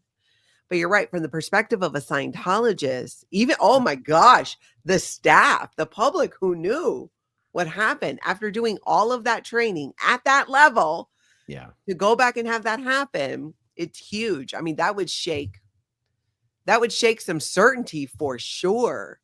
Oh yeah. Yeah. And hey, Club Brain Fog, I know she's in the chat. I saw her, and Dusty too. Good to see you. Hey, Dusty. Yeah. And so, he was a golden boy. Yeah. And so I can just sort of see, again, I could be totally wrong about all this. It's just, that's the effect it had in me when he's like, no, it's after he came back. I was like, that explains it. So that explains it. Then cut everybody off. Because he's going to have to handle or disconnect. Now you go, okay, but who's he supposed to handle? Who's he supposed to disconnect from? Yeah. And I remember that the policy says like, if sparks will truly fly, if you disconnect, then you handle. And I could see him maybe doing the analysis of, well, what would cause sparks to fly the most? To try to handle some people in this group, and then if they handle this person, if they handle this person, if they handle this person, and this person going to talk to this person, or to just be like, disconnect. Yeah. And it seems like he went the route of disconnection. Gosh, I really wonder if he got pulled back to Florida for that. And I just wish I could have been a fly on the wall. So if there's anybody in the San Francisco Scientology community that knows whether Kyro got pulled back to flag after he broke his ankle, create an new anonymous email account and just email me at growingupinscientology@gmail.com. But The irony is it was actually Scientology. Oh, Liz Gale's asking, so what was Devin's role in it too, I wonder? That's right. So Devin is, I believe, his partner in Braille. And Devin is also the person who is the mission holder of the McMinnville, Baby Blue, where Liz has gone to protest. She's the mission holder and opened that mission. Why would the mission holder? The mission holder. So but not the ED. Yeah, I think she's the mission holder. Okay. Yeah, Liz, correct us if we're wrong, but I think she's the mission holder and she's working directly in Braille with Kyro. So she must be like from that area because there's no reason to open up a mission in somewhere that you don't live. Mm-hmm. Or maybe she has kids at the school. I don't know because it's right by Delphi. How pissed off would you be if you're the Portland org and someone opens up a mission closer to Delphi than you are? Oh, yeah. Like, you dirty dog trying to steal our public. Well, they can only steal them up to a point, then they'd have to go to the org. And that's a dumb thing, too. This whole idea that missions can only deliver up to what? They can't Clear. do what? Missions can do all of the auditing an org can do. They just can't do professional auditor training. Wait. Yeah. Missions can do all the auditing up to clear, and they can do all the courses up to, student hat. I can't remember if missions can do pro metering, but I know they cannot do the auditor. They cannot do the academy level. And they can't do the clear certainty rundown. You're right. They can do the grades 1, 2, 3, 4, but they can't deliver the clear certainty rundown. I'm almost positive. Sure. I mean, most orgs can't deliver the clear certainty. That's true too. Yeah, because you have to have a Scientology highly trained team to deliver the clear certainty rundown, which is what you do to verify the state of clear. But yeah, missions cannot do that. But you're right, many orgs can't either. Yeah, and that's why some of those big missions, like the Bel Air mission, for example, they charge the same amount of money or more than an org, and it's a lower pressure environment. And so it's actually more fun. From what I hear, I was never at a mission. It's more fun. It's a better experience doing your Scientology at a mission than it is at an org because you don't have all the fundraising vultures constantly harassing you. Yeah, you don't. And Liz was saying that she represented the mission at the Chamber of Commerce. So I guess it's not 100% that she's the mission holder. But she represented the mission at a Chamber of Commerce. Old Fritz also says that Ricky said he went to her home in Portland for dinner once. Okay, so she's from Portland, I guess. Yeah, she must be in that area, so that kind of then makes sense. I wonder. An old friend died 3 years ago. Yeah, the whole. It is such a spider web, but I think the biggest thing. A few of the big things, the highlights for me in talking to Ricky was seeing how much he cares. Like he cares about Aaron Kyro. That was really sweet to see. Like he would like him to leave Scientology. He doesn't it's not all hate on him. Oh yeah. And I think he understands more that Aaron Kyro is a victim of Scientology in many ways. Yeah. And I don't know Aaron Kyro, but based off what I've learned so far, I feel like he's one of these guys who's just gives into the pressure. He's just not, okay. Otherwise, why would you do that and not go home and lose your whole business, or not whole business, but have it crash in ways? Yeah, I thought it was interesting that it was very, very clear to me that Ricky was concerned about and trying to differentiate between whether Aaron Kyro is someone who's intentionally trying to harm and hurt people, or if he is simply doing what he actually thinks makes people's lives better. And I think Kyro is someone who is a true believer in Scientology. He does feel his life has been helped by Scientology. He does believe in the mission. He doesn't think he's hurting people. And he's not, I don't think of Aaron Kyro as a bad guy. Yeah. And I know what it's like to finish one of those training evolutions and think everything is wonderful and you're going to save the world and David Miscavige is great. It feels great and you feel invincible and you feel important. And I'm not looking at him in a negative light, but it doesn't mean he's off the hook for being the executive director of an org. Yeah, no, but it'll be nice when he leaves and he, shares his story.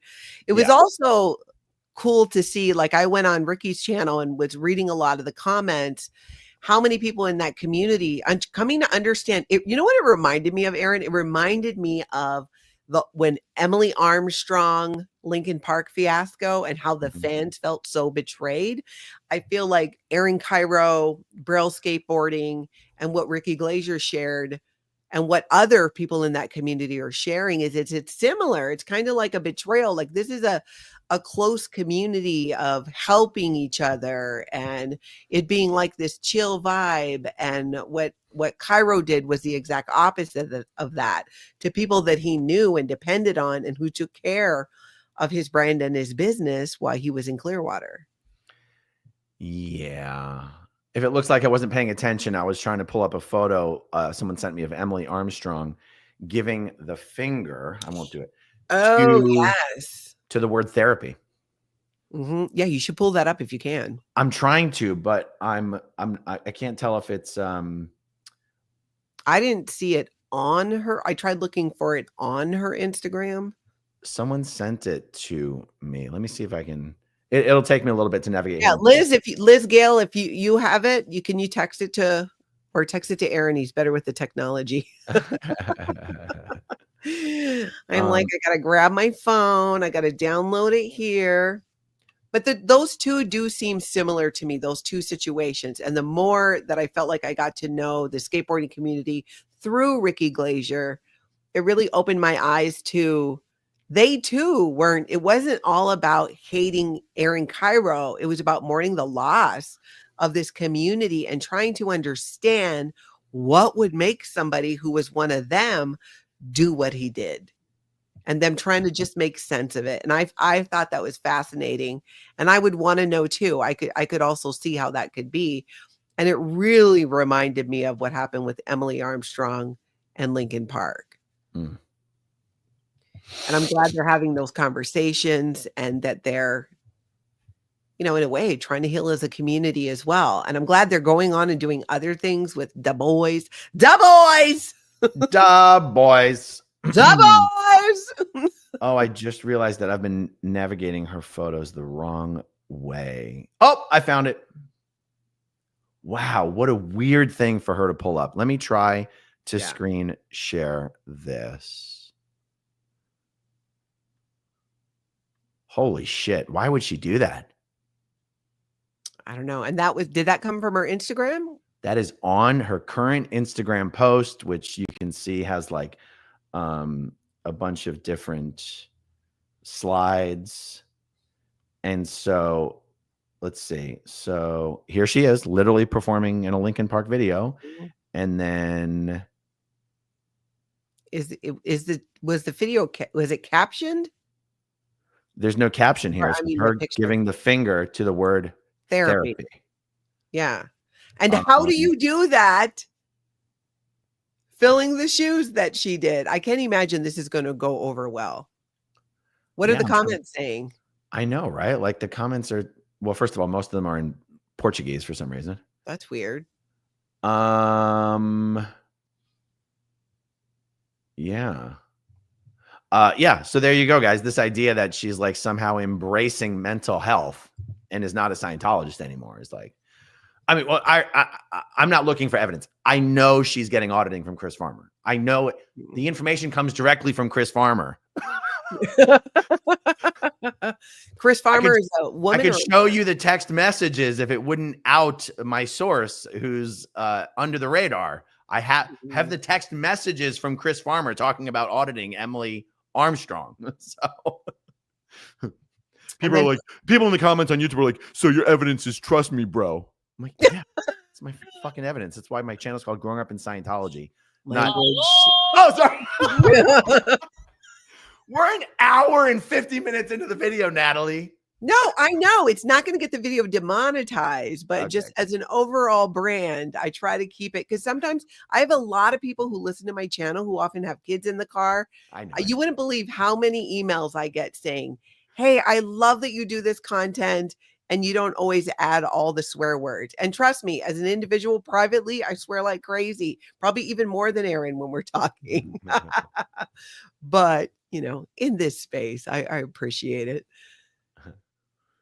Yeah, why would she do that too, knowing the controversy she just came out of? Like it kind of calmed down a little bit.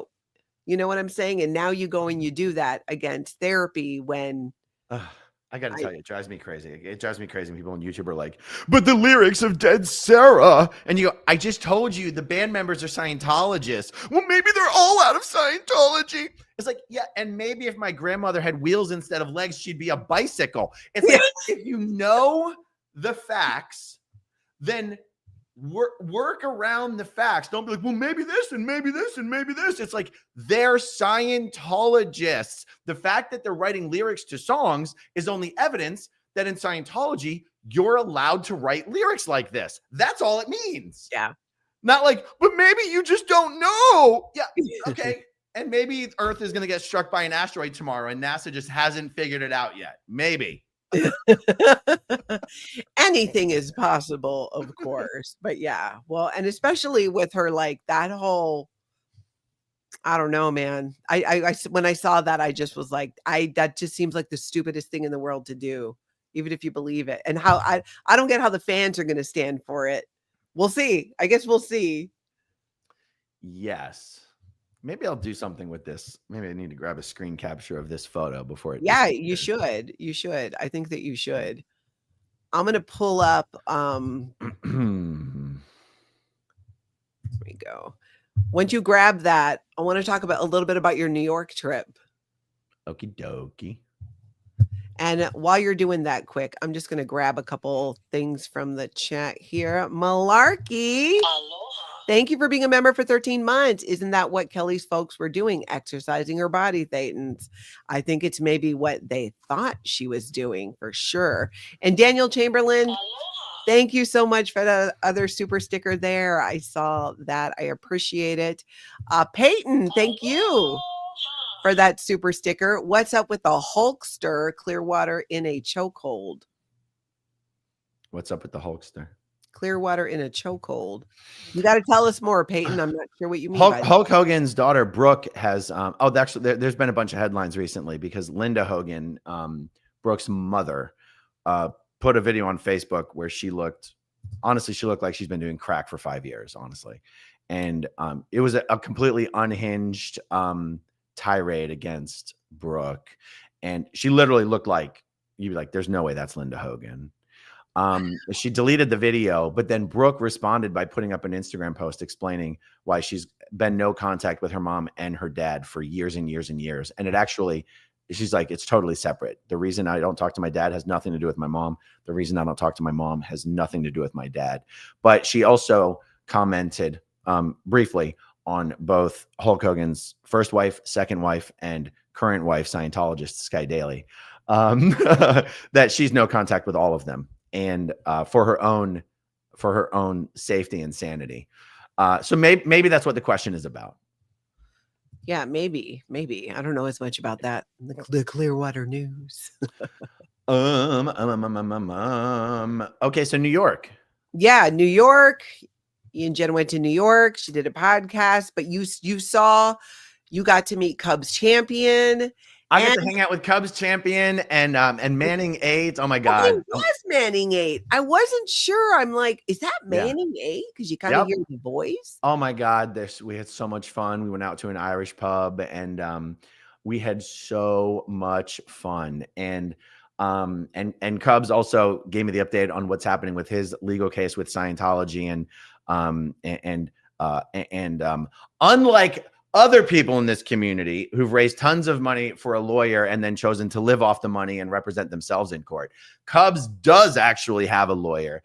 I have actually seen the payments that he sent to the lawyer, and he's paying this lawyer in 3 separate payments. And if you don't mind, can I show his GoFundMe real quick? Yeah. I've got it pulled. Can you pull it up? I mean, I've got it set up on the screen share. I don't know how to pull that up. Oh, it's got like, there we go. There you go. So he has just given his lawyer the second payment. Okay. So he's paid his lawyer over $6,000 now.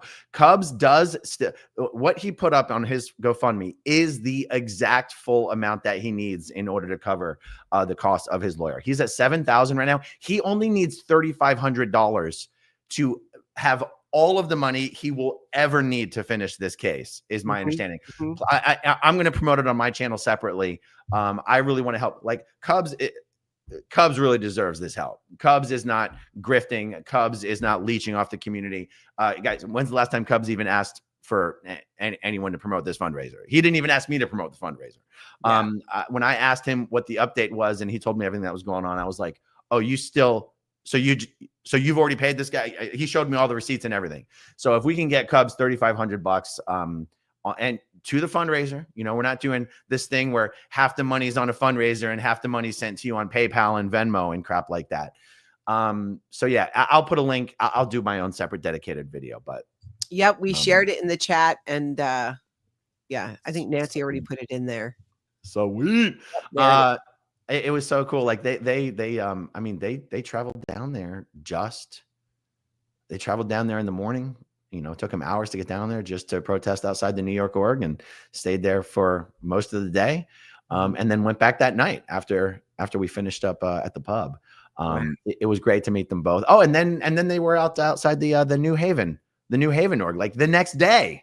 Wow. Yeah. And I've seen they've been out there. They've been going out. So anyway, just two examples of people doing a really good work, and don't get involved in a bunch of drama and hate and that kind of stuff. So two people I'm definitely going to support moving forward for sure. Yeah, I've always liked watching Manning there in New York because he's right outside the org. And sometimes when people are standing in line for shows, the line goes past the front part of the org and he's out there. And the people who will share stories of, like, one lady was in line and she said, like, yeah, Scientology killed my brother-in-law or something like that. Like, she had a story. Like, you never know who you're going to run into. I like how he does a good job out there educating people on why.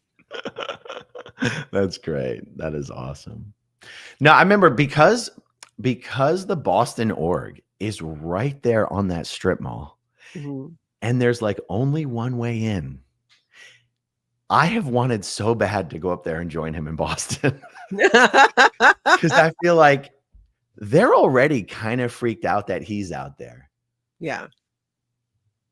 I can't even imagine what would happen if he had some additional support up there. Like, would they even let Scientologists walk in and out? Like, I'm like,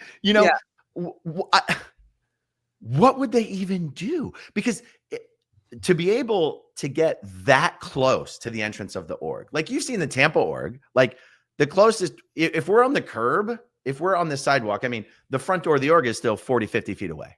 Yeah. To be able to get like 5, 6, 10 feet away from the entrance of the org and to have there be nothing they can do about it. That is so attractive. Yeah, that's right. Because the door is really close. Now, that's not their ideal org, right? Aren't they like upstairs in a place? Well, no, the ideal org is this giant building that they'll never get into. That's right. Because it's not renovated or anything. No, and it's literally going to be it's literally the biggest ideal org building in the world. Whoa. Do you know how big? How big are we talking? Was it 100? Bigger than Twin Cities? Yeah. Wow. Yeah. He pulled it up on his phone while I was yeah, that's right. The Boston org, they have a whole PowerPoint and stuff. And maybe it's not the biggest building in the world. It's just the biggest org auditorium in the world. Oh, that could be. That's interesting. Like if it's like 390 people or something, like the chapel, whatever the chapel would be, 350 more seats than they probably need. Yes. So yeah, when Cubs has his charges and his case sorted out, I will go up there and join him in Boston. Nice. That will be fun. Yeah. There's a great question here from the Boobologist. Did you see Mike Brown's interview with his mom and the asbestos she would inhale when doing remodeling? I did see it, and I'm going to be doing a recap about it on Monday. Oh, it just like it hurts my heart now, even thinking about what Rosemary said, like the handling asbestos with no protective gear, day after day after day, and then to immediately have health effects from it, and it's affecting her today. So if you guys have not seen Mike Brown's video, check it out. It is on his channel. In fact, it'd be great if you all watched it, because we are going to talk about it on Monday. Yeah, I saw it this morning. I haven't watched it, but we've been hearing about the stuff that might be happening. I mean, did they mention any legal stuff in the video? A little bit, but I'm not 100% positive. Yeah, that kind of stuff, you know, people being put in that situation. I mean, that's kind of right up there in the same category of the elder abuse. And I don't off the top of my head remember how old Rosemary was when that happened, but it's in that same category of, even if she wasn't, take it with a grain of salt, because I'm just a layman, guys. Even if she wasn't a senior citizen at that time, it's one of those things where you're exposing people to something that has long-term health effects into their older years. Like that's legal. That's fertile legal ground is my understanding. It is. And Mike really laid it out. Like, how was your health before? She was perfectly fine. She didn't have any of these issues. And while working on the project, she developed like a giant cyst that had to be drained. Then she was not feeling well. She was starting to feel the effects of it. Yeah. And he also went into detail about how she has no family history of the issues she has today with her breathing. If she does a lot of talking, she coughs stuff up. She needs to be on oxygen. She sleeps with oxygen all the time. If she lays down, she's got to have it on. And when she's talking as well. I mean, just Natalie, I'm gonna have to jump here in a couple minutes. Yeah, that's fine. We're already about like 2 hours in, so we'll just wrap it up. I know we got a bunch of questions. Let me see here. Chuck Ross says it can be argued in court that the cult of Scientology knew or should have known about the effects of asbestos when they got the permits to do that demo work. Permits? Oh yeah, I don't think there's any permits. Yeah, I don't think there is. Unless he said in the video that there was. I would be surprised. Let's see. MS, when Miscavige dies, is there someone second in line to take over, or will this lead to the downfall of this cult? I don't think there's anyone second in line, but what do you think? Oh no, definitely not. But I'm literally gonna have to jump. Yeah. Okay. I will see you later. Thank you. Okay. Bye, guys. Uh-oh, wait, how do I do it? Hold on. You forget how it works. It's been a while. Mike Sandoval, dogs can't consent. That is true. That is true. All right, everybody. That was a fantastic kind of recap and wrap up of the last couple of weeks of some of the hottest news in Scientology. If y'all could hit that like button and hit that subscribe as well. If you want to see more content like this, we can get together again. So great to see you. I will see you Monday. I hope y'all get out and have an amazing cult-free weekend.